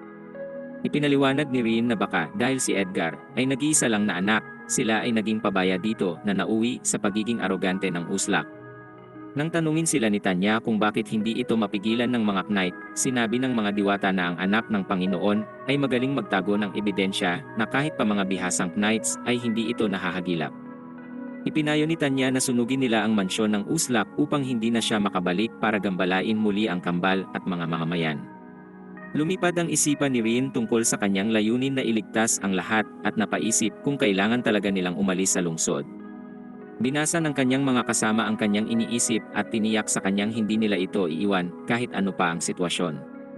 Sinabi nila na lubos na rin silang napalapit sa bayan at gusto nilang siguruhing mananatili rin sila roon. Sa mansyon ng Panginoon ng Horizon, lumabas ang Panginoon mula sa kwarto ni Edgar matapos itong sabihan na maging maingat sa kanyang mga pinaggagawa. Agad siyang lumapit sa kanyang pangunahing bantay at inutos na tapusin ang anumang formal na reklamo na maaaring isinampa gaya ng lagi. Inutos din niya na imbestigahan ang taong tinatawag na Rin at dalhin siya kay Edgar kung maaari. Pagkatapos umalis ng bantay, pinatunog niya ang kampana upang tawagin ang kanyang katulong. Nang dumating ito, nagalit siya sa mabagal nitong pagdating at sinimulan niya itong bugbugin. Kinabukasan, dumating si Rian at Kanade sa HQ ng Order of the Knights at determinado silang isampa ang reklamo laban sa uslak na si Edgar. Lumapit sila sa receptionist at ipinaliwanag na nakita at naranasan nila ang karahasan na ginawa nito sa pamilihang bayan. Hiniling nila na kumilos ang order laban sa kanya at bigyang hustisya ang mga pangyayari. Habang nakikipag-usap si Rian at Kanade sa receptionist, narinig ng ilang kabalyero ang kanilang usapan at tumanggi silang makialam sa bagay na kanilang itinuturing na walang kabuluhan. Ang babaeng pusa na nanggagalaiti ay nagsimulang magprotesta at humiling ng katarungan, ngunit binaliwala siya ng mga kabalyero at binalaan sila tungkol sa mga magiging kapalit ng pamamahiya kay Edgar nang walang anumang ebidensya. Sinabihan sila na maaari nilang harapin ang parusang kamatayan kung kanilang akusahan ang maharlika ng ganitong krimen. Nagpasya ang dalawa na lumisan mula sa lugar sapagkat maliwanag na hindi sila makakakuha ng tulong mula sa order dahil tila ito ay mga kasabwat ng Panginoon. Ito ang dahilan kung bakit ang investigasyon laban sa kanyang anak ay hindi kailanman humahantong sa hustisya sa kabila ng mga kasamaan nito. Habang naglalakad sila sa isang eskinita, natuklasan ng matalas na tenga ni Kanade na mayroong nagtatago sa dilim at nang tawagin nila ito, isang kabalyero ang lumabas. Nagpakilala ang kabalyero na si Stella at humingi ng paumanhin sa pagsunod sa kanila ng palihim. Sinabi niya na siya ang vice-kapitan ng sangay ng Horizon, at nang makilala niya sila bilang ang grupo na responsable sa panunupil sa Ebon Fangs, pinasalamatan niya ang mga ito. Dagdag pa niya na nakatago siya sa silid habang sila ay nakikipag-usap sa ibang kabalyero at sinabi na noon pa niya nais maparusahan ang pamilya ng Panginoon sa kanilang mga kasalanan. Karamihan sa mga kabalyero ay sangkot sa katiwalian sa pamamagitan ng mga regalo mula sa Panginoon at nakalimot na sa kanilang mga tungkulin. Ang kanilang ginagawa na lang ngayon ay pagtakpan ang mga krimen ng Panginoon at ng kanyang anak at baliwalain ang taong bayan na pinangako nilang poprotektahan. Ang kapitan ng mga kabalyero na si Gaelit ay wala ring pinagkaiba at desperado siyang ibalik ang kaayusan sa kanila. Dahil kakaunti lang ang mapagkakatiwalaan, nagmakaawa siya kay Rian at sa mga kasama nitong tulungan siyang mapatalsik ang Panginoon at si Edgar na siyang nagdulot ng paghihirap sa bayan. Si Rian ay hindi sigurado kung maaari niyang pagkatiwalaan si Stella dahil maaaring isa itong patibong mula sa Panginoon para sila'y mahuli at maparusahan bilang mga rebelde. Gayunpaman, ang espiritong pusa na may matalas na intuisyon ay sinabing hindi siya nakakaramdam ng masamang intensyon o negatibong enerhiya mula kay Stella. Tila tapat at totoo ito sa kanyang kahilingan, kaya't pumayag sila na tulungan ang kabalyero na pabagsakin ang Panginoon. Nang tanungin niya kung bakit nais rin nilang patalsikin ang malupit na Panginoon, sinabi ni Rian na natuklasan nila ang mga kasalanan nito at hindi nila kayang manahimik. Nahumaling ang kabalyero sa kanyang kabutihan at sinabing ang unang bagay na dapat nilang gawin ay ang mangalap ng ebidensya laban sa mga krimen nito. Kung hindi nila ito gagawin, mataas ang tsansa na sila ay mapapatawan ng pagtatraidor. Inirekomenda ni Rian na simulan nila ang operasyon mula mismo sa order ng mga kabalyero at maglagay ng patibong. Nagpakalat sila ng usap-usapan na isang warehouse sa labas ng bayan ay naglalaman ng ebidensya ng ugnayan ng mga kabalyero sa Panginoon. Bagaman hindi ito pinaniniwalaan ng mga kabalyero, ayaw nilang sumugal dahil kung lalabas ang ebidensya sa publiko ay magiging katapusan nila ito at ni Edgar. Kaya't nagpasya silang asikasuhin ang sitwasyon ng mabilis at maingat. Naghanda sila para sa raid sa warehouse na desididong wasakin ang target sa oras na makita nila ito. Pumasok sila sa warehouse na may limitadong paningin dahil sa kawalan ng ilaw doon. Agad nagsimula ang partido na isa-isang patumbahin ang mga kabalyero at nang mapagtanto nilang sila inaambush, nagdesisyon silang umatras ng mabilis. Ngunit natuklasan nilang nakakandado na ang pinto sa kanilang likuran at sila ngayoy nakakulong na. Pinagyelo ni Runa at Sora ang pinto habang nagpapakawala si Rian ng mahikal na mga arrow sa mga kabalyero gamit ang bagong gauntlet na ginawa para sa kanya ni Gantz. Matapos mapatumba ang natitirang order, tinarget niya si Gaelit, ngunit ang matalas na instinct ng lalaki ang tumulong ditong masalag ang mga araw gamit ang kanyang espada kahit madilim. Lumingon siya sa direksyon ng atake, at nakita si Stella na nakatayo doon. Sinabihan niya si Gaelit na sumuko, na dahil ang mga tapat na kasama ni Stella ay ginagalugad na ang opisina ng kanilang sangay at kumakalap na ng ebidensya ng kanilang katiwalian. Lalo itong ikinagalit ng kapitan, at nang makita niya si Rian na nakatayo malapit sa kanya, ipinangako niyang dadalhin siya kay Edgar bilang kabayaran sa kahihiyang ito. Hiniling ni Stella kay Rin na hayaan siyang tapusin ito at tumalon na may dalang espada para makipagduelo kay Gaylet. Tumakbo siya patungo rito at nagsimula silang maglaban at kumilos ng napakabilis. Nakakita ng puwang ang kapitan at sinuntok si Stella sa panga na nagpabagsak sa kanya.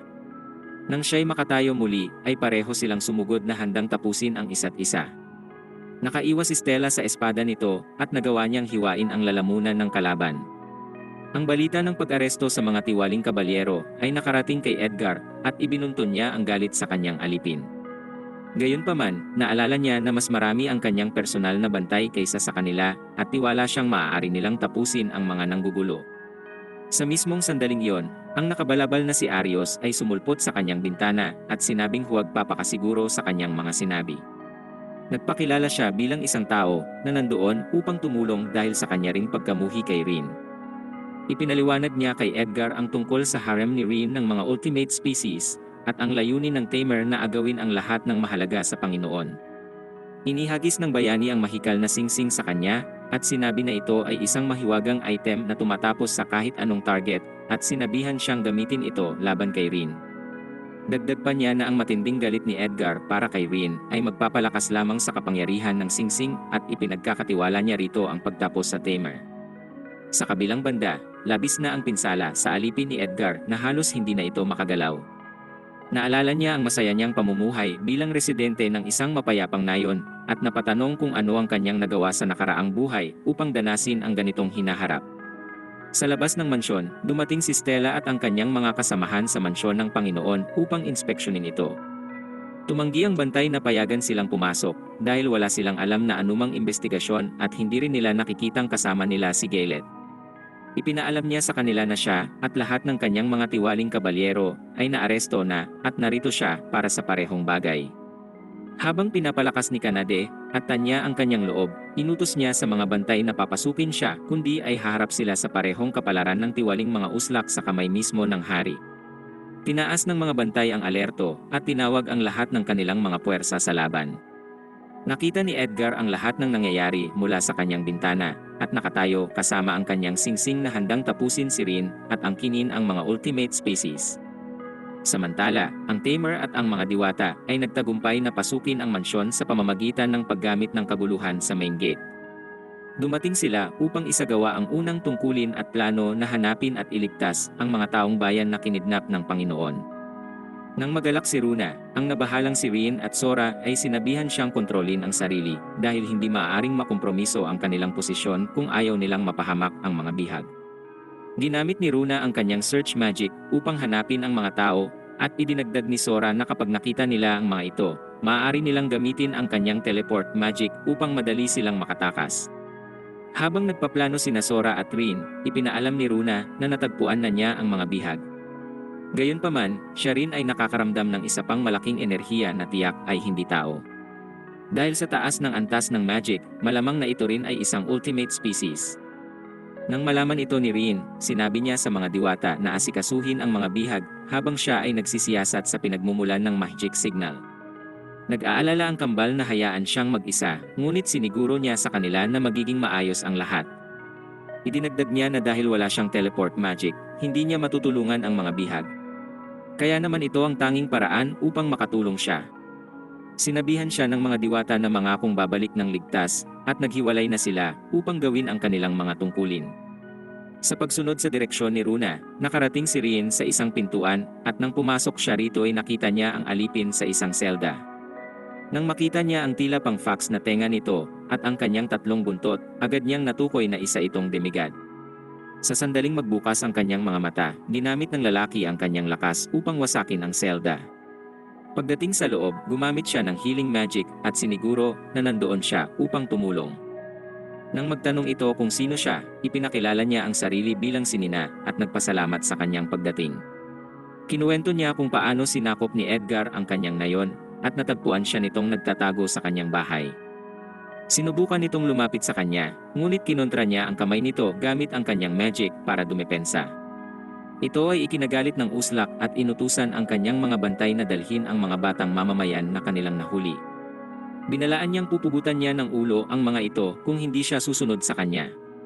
Nang siya ay magmakaawa na huminto, ibinigay niya dito ang isang slave collar at inutusan siyang isuot ito. Naalala niya kung gaanong nabaliw ang uslak na makahuli ng isang demigod at kung paano siya nito ginagamitan ng pisikal na puwersa upang mapasunod sa kanyang mga gusto. Nang purihin siya ni Rien sa kanyang katatagan at nangakong ililigtas siya, lumayo siya at sinabing ang collar ay may malakas na magic na pumipigil sa sinuman na tanggalin ito. Sinabi niya na magtiwala lang sa kanya at sinimulan suriin ang magic na nakabalot dito. Napagtanto niya na napakalapit nito sa taming magic at ginamit ang kanyang kapangyarihan upang ito ay maalis. Kahit na nasasaktan siya sa lakas ng magic na nakaugnay dito at nabalot pa siya ng kidlat, determinado siyang palayain si Nina. Inilabas niya ang kapangyarihan ng kanyang mga kasama at gamit ang napakalakas na kombinasyon, nagtagumpay siyang basagin ang sumpa. Ngunit pagkatapos nito'y labis ang kanyang kapaguran, kaya inalalayan siya ni Nina at sinabing mag-ingat at huwag isagad ang sarili dahil lang sa labis na kabutihan. Sa labas, dahil malapit nang matalo ang mga bantay, iniutos ng pinuno na ilabas ang mga bihag at gamitin para sa kanilang kalamangan. Ngunit biglang lumitaw si Runa at Sora at nagpaulan ng mga fireball sa kanila.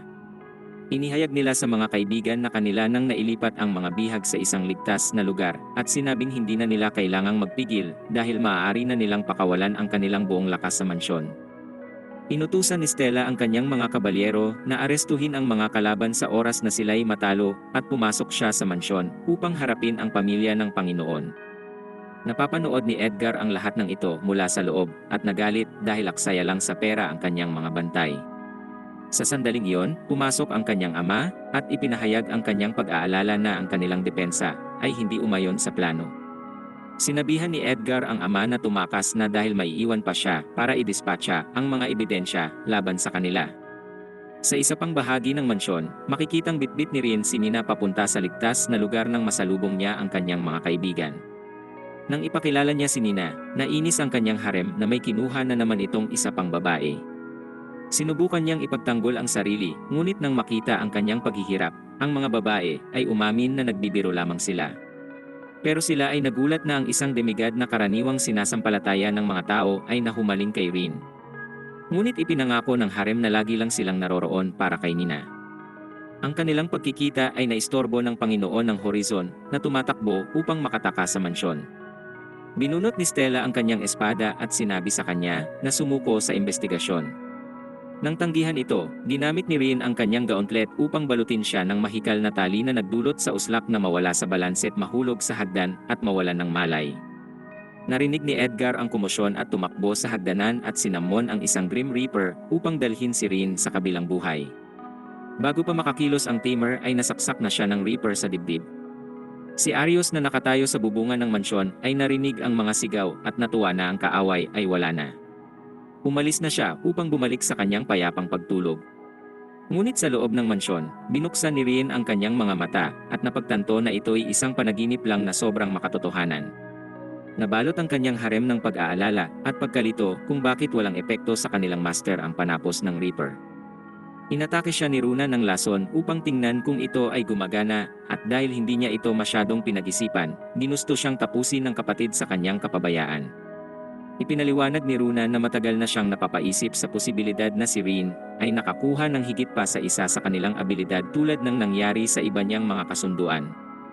Dahil doon, naisip niyang natanggap din ito ang kapangyarihan na makontra ang magic na pinatunayan ng pangyayari sa Reaper, kaya't sinubukan niya rin itong lasunin upang mapunan ang kanyang intelektual na kuryusidad. Si Sora ay hindi pa rin kumbinsido na ang atake ay may katuwiran, kaya patuloy niya pa ring sinusubukang tapusin ang kanyang uslak na kambal na kinatakutan naman ni Nina. Sinikap ni Kanade na ipaliwanag sa kanya na ang lahat ng ito'y karaniwang representasyon lang ng pagiging malapit ng magkapatid sa isa't isa. Lahat ay lubos na nadala sa sitwasyong ito na nakalimutan na nila si Edgar na ngayoy naglulugmok tungkol sa kanyang pagkatao nang malaman ang katotohanan na ang kanyang sumpa ay walang epekto kay Rien. Ang pagtaas ng kanyang isip batang galit ay nagpalakas pa lalo sa kapangyarihan ng singsing at kumawala ang demonyo sa loob nito. Tuluyang nilamon ng demonyo ang uslak at naramdaman ni Rien na ang masamang bagay na ito ay masyadong mapanganib para sa mundo. Sinabi niya sa lahat na manatili sa likod at nagpakawala siya ng isang malaking fireball patungo sa nilalang na nagpatalsik sa bubong ngunit hindi man lang nakagalos sa kalaban. Nang mawala ang usok, nabiyak ang malagkit na kapsula at isang malaking demonyo ang lumabas mula dito. Nakilala ni Rin ang demonyo dahil ito rin ang sumalanta sa kanyang nayon at ipinangako na tatalunin ito para sa kanyang paghihiganti. Nang ang demonyo ay malapit na silang tapusin, naramdaman nito ang presensya ng maraming tao sa kalapit na lungsod at lumipad upang doon ituon ang kanyang atensyon. Napagtanto ito ni Rin, kaya nagmadali siyang pumunta roon sa lalong madaling panahon. Ang mga babae ay nagdesisyon ring sumama kahit na posibleng malantad ang pagkakakilanlan ng mga diwata, dragon. Naghanda na siyang umalis at hiniling kay Stella na manatili at asikasuhin si Nina, ang iba pang mga bihag. Pinilit ni Nina na sumama sa kanila na protektahan ang lungsod, ngunit sinabi ng tamer na ipagpaliban muna ito at huwag magmadali hanggang sa makabalik na ang kanyang lakas. Nang siya ay nagsimulang tumutol, nangako ang ibang mga babae na magiging maayos lang sila, kaya wala siyang nagawa kundi pumayag. Sa lungsod, ang demonyo ay nagsimula na sa kanyang pamiminsala. Sinunog nito ang mga bahay at nagagalak sa pagtakas ng mga munting tao. Napansin nito si Rin at ang kanyang partido na nakatayo sa kanyang harapan. Habang iniinsulto ito ni Rin, si Kanade ay sumulpot sa gilid at sinuntok ang halimaw. Sumugod si Tanya sa kabilang gilid habang ang kanilang master ay ginamit ang mahikal na tali. Gayunpaman, madaling nakawala ang halimaw sa pagkakatali at naghanda upang atakihin si Rin nang biglang lumabas ang mga diwata. Ibinunyag nila na ang unang mga atake ay distraksyon lamang upang bigyan sila ng oras na ihanda ang kanilang tunay na pag-atake. Nagpakawala sila ng isang makapangyarihang kidlat sa halimaw na nagdulot ng napakalakas na pagsabog. Nagtanong ang pangkat kung matagumpay nilang natalo ang halimaw, ngunit ito'y lumabas sa usok na walang pinsala. Naiinis ito sa kanila at sinamon ang kanyang mga alipin para pasugurin sa kanila. Sinipa nila ang ilan papunta sa kawalan, habang ginamit naman ng kambal ang mapaminsalang magic upang sunugin ang iba pa. Sa sandaling lahat ng mga alipin ay tuluyan ng nadurog, nagsamon uli ang demonyo ng isa pang grupo. Habang tumatakbo si Kanade para tapusin ang mga ito, inilunsad ng halimaw ang isang atake na nagpabagsak sa kanya. Nagalit si Tanya dahil nasaktan ang kanyang kaibigan at ibinuga rito ang kanyang dragon breath. Ngunit sinabayan ito ng demonyo gamit ang sarili nitong magic at sa huli nagtagumpay na pabagsakin si Tanya. Tumakbo si Rin papunta sa kanya upang siguruhing ayos lang ito nang biglang magpakawala ang halimaw ng atake sa langit na nahati, bumagsak sa iba't ibang sulok ng lungsod at sumunog sa mga ito. Nainis ang tamer at naglunsad rin ng kanyang multi-shot fireball dito, ngunit wala itong naging epekto. Nagyabang ang halimaw na hindi siya tinatalaban ng human magic nang biglang magsamon ang kambal ng mahikal na patalim at tinusok ang puso nito. Pinalakas ni Rin ang kapangyarihan ni Tanya at Kanade at inutusan silang tapusin ang demonyo. Sumugod sila at inatake ito ng walang tigil na mga suntok upang pahinain ito. Pagkatapos, nagsamon ang mga diwata ng malakas na magic mula sa lupa na nagpalipad sa halimaw. Tumalon si Kanade at tinuloy ang kanyang serye ng mga suntok bago ibalibag ang demonyo sa lupa. Gayunpaman, nanatiling nakatayo ang halimaw na walang pinsala. Nagsamon ito ng mga halimaw at nagpakawala ng atake sa parehong himpapawid at lupa. Nang ito'y lumipad palayo, napagtanto ni Rin na patungo ito upang wasakin ang horizon at inutos sa kanyang mga kasama na tulungan siyang gawin ang kanyang plano. Matapos sunugin ni Tanya ang ilang mga halimaw, hiniling niya sa mga ito na unahin ang paglikas sa mga mamamayan habang tinatrabaho niya ang plano. Nang marinig ito, si Sora at Runa ay nagsabi sa pangkat na iwan ang paglilikas sa kanila at sa kanilang teleport magic at sinabi sa iba na tapusin ang demonyo. Sa lungga ng bayani, sinabi ni Mina sa ibang miyembro ng grupo na narinig niya na may isang demonyo na namiminsala sa lungsod. Nang tanungin niya si Arios kung dapat nila itong harapin, agad na tumanggi ang bayani at sinabing ang Demon King lamang ang kanilang kaaway. Habang sinasabihan sila ni Lian na kumalma dahil baka maling impormasyon lang ito, nagprotesta si Agath at sinabing may posibilidad na ito ay totoo. Ang hindi nila pakikinig sa sinabi ni Arios ay ikinainis nito kaya't pinatahimik niya sila. Sa ibang lugar, si Stella at ang kanyang mga kabalyero ay nakikipaglaban sa mga halimaw upang mapanatiling ligtas ang daan para sa pagtakas ng mga mamamayan. Bumababa na ang moral ng kanyang grupo dahil sa dami ng halimaw at siya ay nahihirapan na ring makasabay. Sa sandaling iyon, dumating ang mga diwata at sinabi ang kanilang plano na i-teleport ang mga mamamayan. Dahil ang mga tao at mga diwata ay hindi magkasundo, sinabi nila kay Stella na kailangan nila ang tulong nito upang kumbinsihin ang mga tao sa bayan. Pinamunuan ni Stella ang kanyang mga kasama patungo sa lungsod at inutos sa kanila na tipunin ang lahat ng mga taga-bayan at bumalik. Nangako ang mga kambal na poprotektahan si Nina anuman ang mangyari. Sa kabilang banda, abala si Kanade at Tanya na talunin ang hukbo ng mga halimaw upang protektahan ang mga mamamayan. Biglang dumating ang mas marami pang mga alipin ng demonyo, at si Rin ay halos sumali na rin ngunit pinigilan siya ng mga babae, at sinabihan siyang ireserba ang kanyang kapangyarihan. Sa labas, isang grupo ng mga mamamayan ang tinipon at binuksan ng mga diwata ang teleportation portal para sa kanila. Habang hindi sigurado ang mga tao kung papasok sila, naalala sila ng may-ari ng hotdog stand at ang reaksyon nila sa kanyang paninda. Nagpasya siyang magtiwala sa kanila at pasukin ang portal. Mas marami pang mga tao ang nagsimulang lumapit at sumunod kung saan di nagtagal ay naging handa na ang lahat para mateleport. Sa sandaling sila'y naglaho na at tinawag ni Stella ang ikalawang grupo ng mga tao, isang kabalyero ang tumakbo patungo sa kanya at sinabi na naabutan na sila ng mga halimaw. Nang marinig ito, sinabi ni Sora kay Runa na tulungan ang mga kabalyero na pigilin ang mga ito habang inaasikaso niya ang teleportation. Sa lungsod, si Kanade at Tanya ay walang tigil na lumalaban upang talunin ang walang katapusang mga halimaw. Ngunit biglang dumating ang isang grupo ng mga adventurer upang tulungan sila at ipaalam na nagpasya ang guild na suportahan ang pangkat. Nag-alok si Gantz ng mga bago at makapangyarihang armas sa kanilang lahat upang maisagawa ang layunin. Pinaurong nila ang lahat ng mga alipin habang tinatrabaho ni Rin ang plano upang talunin ang pinuno. Sa labas, si Runa at ang mga kabalyero ay patuloy na lumalaban sa mga halimaw habang si Sora ay walang pagod na nagte-teleport sa mga mamamayan. Pagod na si Nina na palagi lang siyang pinoprotektahan at sa sumunod na sandali ay napansin ng pangkat na siya ay nawala. Sa lugar kung saan nangyayari ang pangunahing laban, napagtanto ni Rin na ang demonyo ay masyadong malayo para maabot ng kanyang magic at sinabi sa kanyang kasama na kailangan niyang makarating mismo sa harap nito. Pinayo ni Kanade na maging dragon si Tanya at dalhin siya roon, ngunit tinanggihan niya ito at sinabi na ang anyong iyon ay hindi maliksi kung saan mas madali lang silang mapupuntirya. Nang imungkahin niya ang teleport magic ng mga diwata, hindi rin iyon maaari ayon sa Dragon Lady dahil hindi ito epektibo kapag ang destinasyon ay isang gumagalaw na target. Sa sandaling iyon, tumakbo si Nina at yumakap sa kanilang master at hiniling na payagan siyang tumulong. Biglang napagtanto ng dalawang babae na bilang isang demigod, kayang gawin ni Nina ang komplikadong teleportasyon na kailangan ni Rin upang makapunta roon. Nang marinig ito, hiniling niya sa kanyang kasamang demigod na tulungan siyang makalapit sa demonyo. Pero nag-atubili siya nang makita ang mas malaking grupo ng mga halimaw na tumatakbo patungo sa kanyang direksyon, ngunit siniguro ni Tanya at Kanade na sila ang bahala doon at sinabing magmadali na sila. Napansin ng demonyo na si Rin ay tumatakbo patungo sa kanya na kasama si Nina kaya't naguluhan ito. Inatake niya ang mga ito ngunit ginamit ni Rin ang kanyang mahikal na lubid upang makaiwas sa atake. Habang patuloy na umaatake ang halimaw ay wala rin siyang hinto sa pagiwas. Nang naglunsad na ang pinuno ng isang napakalakas na atake sa kanila, tineleport sila ni Nina para makaiwas at makapunta mismo sa harap ng kaaway.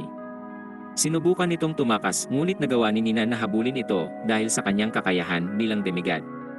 Inutos ng pinuno sa kanyang mga alipin na atakihin sila, ngunit pinalakas ni Rin ang sariling kapangyarihan at kaagad siyang tineleport ni Nina sa harap ng demonyo.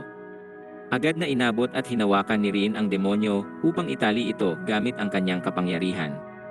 Ngunit ang pagdikit niya dito ay nagdulot din na siya'y maapektuhan ng kapangyarihan ng demonyo.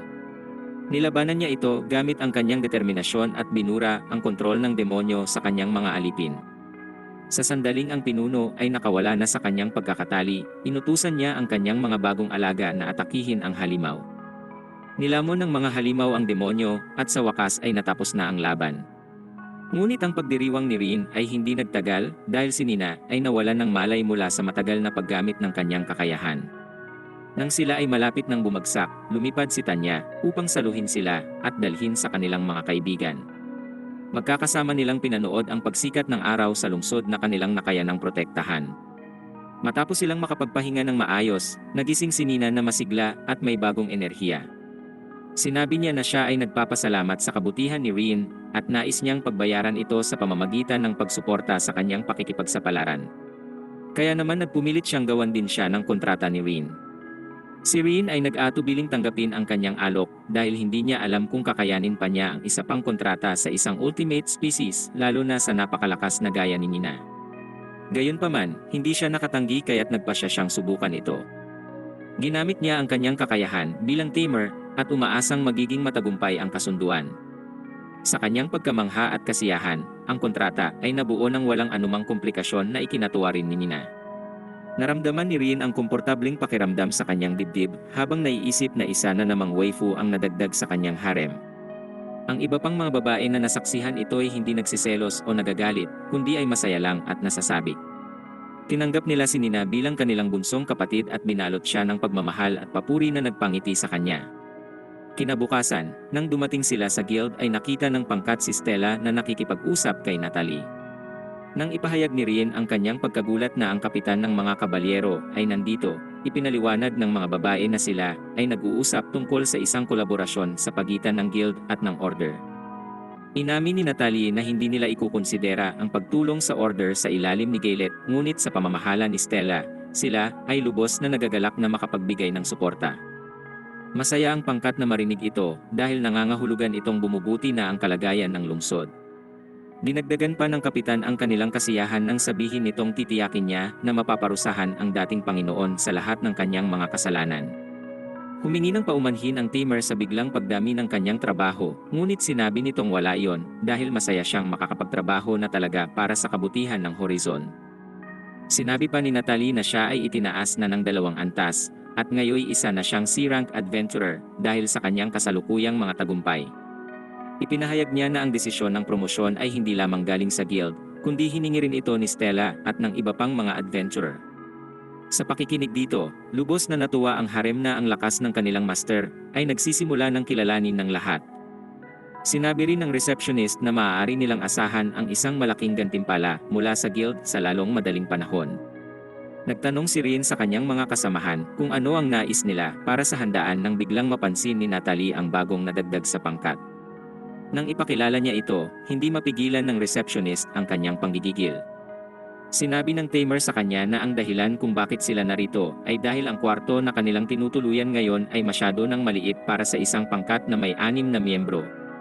Tinanong niya kung maaari silang matulungan ng guild sa kahit anong paraan tungkol dito. Iminungkahi ni Natalie ang pagbili nila ng bahay, ngayong may sapat na siyang yaman para dito. Sinabi niya na maraming adventurer rin ang gumagawa nito at ipinaalam sa kanya na ang guild ay nagsisilbing ahente ng mga ari-arian at nagbibigay ng subsidya. Nang tanungin niya ang kanyang mga waifu para sa kanilang opinyon, masaya silang lilipat na sila mula sa inn. Nagtungo sila upang tingnan ang mga maaari nilang tirhan, ngunit wala silang nagustuhan sa mga ito. Nang dumating sila sa huling bahay na nasa listahan ni Natalie, agad nila itong nagustuhan. Nang umpisahan ni Natalie ang paglista sa mga katangian ng mansyon, tinanong siya ni Tanya kung bakit hindi ito ang una niyang ipinakita kung alam niyang ito ang magugustuhan nila. Idinagdag pa ni Runa na may naamoy siyang pangmamanipula, kaya't binigyan silang lahat ng masamang tingin ng receptionist. Nang marinig ito, sinabi ni Natalie sa kanila na ang bahay ay nababalot ng kababalaghan. Natakot si Kanade sa balita at nagtago sa likod ng kanyang master. Ipinaliwanag niya na dahil ang pisikal na atake ay hindi tumatalab sa mga multo, siya ay madaling target para kanilang sapian. Tinanong ng isa sa mga diwata kay Natalie kung ano nga ba ang ginagawa ng mga multo. Sinabi niya na pinalalamig nito ang tubig sa banyo at pinagpapalit ang asin at asukal at iba pang mga bagay gaya noon. Lahat sila maliban sa pusang babae ay walang masabi sa pagiging eksaherada ng receptionist sa napakaliit na mga bagay na ito. Nagpasya ang pangkat na suriin ang bahay mula sa loob at tingnan ang kalagayan ng mga bagay bago nila gawing opisyal ang kanilang desisyon. Tumanggi si Natalie na pumasok at sa halip ay nag-alok na bantayan ang pasukan. Sa pagpasok ng pangkat sa loob ng bahay, agad nilang napagtanto na walang kuryente at ang lugar ay sobrang dilim. Kailangan nilang umasa sa kanilang mga pandama upang puntahan ang mga kwarto.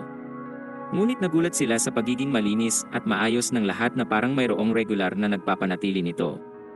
Gayunpaman, ang kanilang kuryosidad ay mabilis na naging takot nang ang mga bintana at pinto ay nagsimulang magbagsakan ng paulit-ulit. May isang nakakatakot na tinig na bumalot sa buong bahay na nagsasabing umalis sila. Pagkatapos, isang maputlang babae ang lumitaw sa harap nila at nakatitig sa kanila na may galit sa mga mata. Si Kanade na sobrang takot sa mga multo ay napasigaw at nagtago sa likod ni Rin. Ang mga diwata na hindi natatakot sa kahit ano ay agad na naglunsad ng banal na mga spell upang tapusin ang espiritu, ngunit masyadong mabilis ang multo para matamaan. Sinimulan ng kambal na suriin ang sitwasyon at mag-isip ng mga posibleng solusyon na tila minamaliit lang ang sitwasyon. Pinalala nito ang galit ng babae at nagwala ito habang tinatapon ang iba't ibang bagay sa kanila gamit ang kanyang telekinesis. Napagtanto ni Tanya na ang espiritu ay walang kakayahang umatake na ikinagulat ng multo. Napansin niya na sinusubukan ni Kanade na magtago sa isang sulok at nagdesisyon na habulin ito dahil siya ang pinakamahina.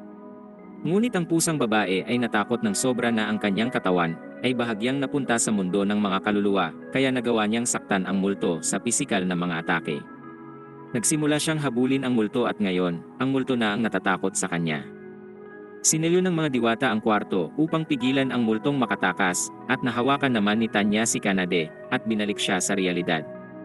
Sinubukan ng multo na angkinin ang katawan ni Rin, ngunit nagawa niyang patigilin ito sa ere gamit ang kanyang tamer na abilidad. Sinabi niya na may isang lalaki sa kanyang baryo na nagturo sa kanya kung paano paamuhin ang mga multo na nagbigay sa kanya ng kakayahan na kontrolin ito. Sumuko na ang multo at tinanggap ang anumang gagawin nila sa kanya, kahit ito pa'y sa pamamagitan ng apoy o kumukulong tubig. Sa kanyang pagkagulat, ipinakilala ni Rin ang kanyang sarili at sinubukan nitong magsimula ng usapan.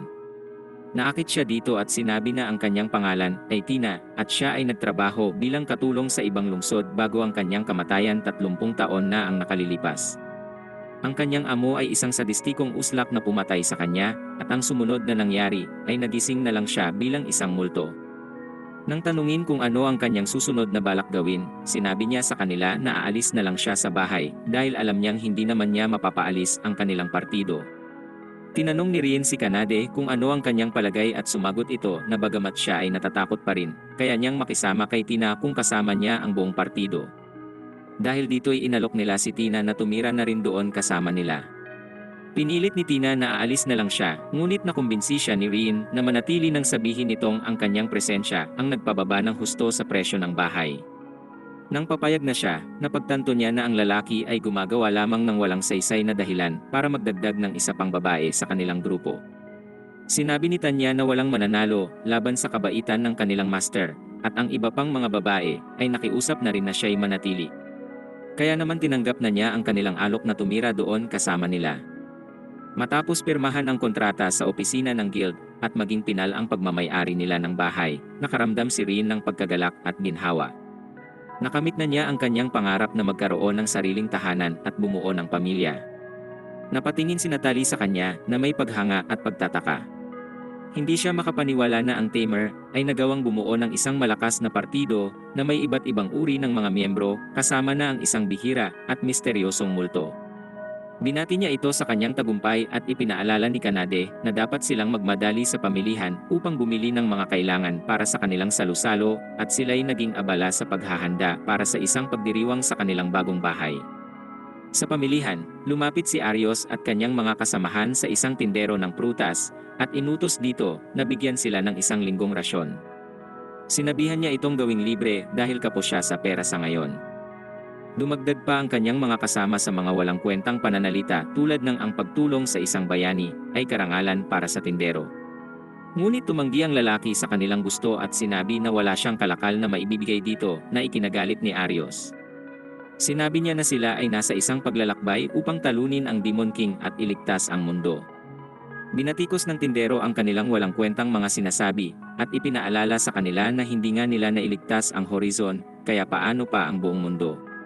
Lubos na naapektuhan ang grupo, at nagpa siyang maghanap na lamang ng ibang tindahan.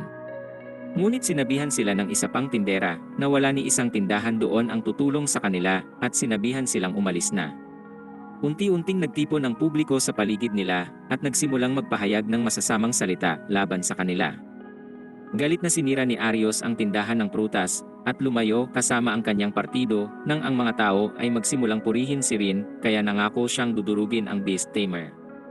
Nang gabing iyon, bumalik si Kanade at Rin sa mansyon na may mga dala para sa salo-salo, at nang makita ang buong partido sa pinto upang salubungin sila, napuno ng pasasalamat ang Tamer.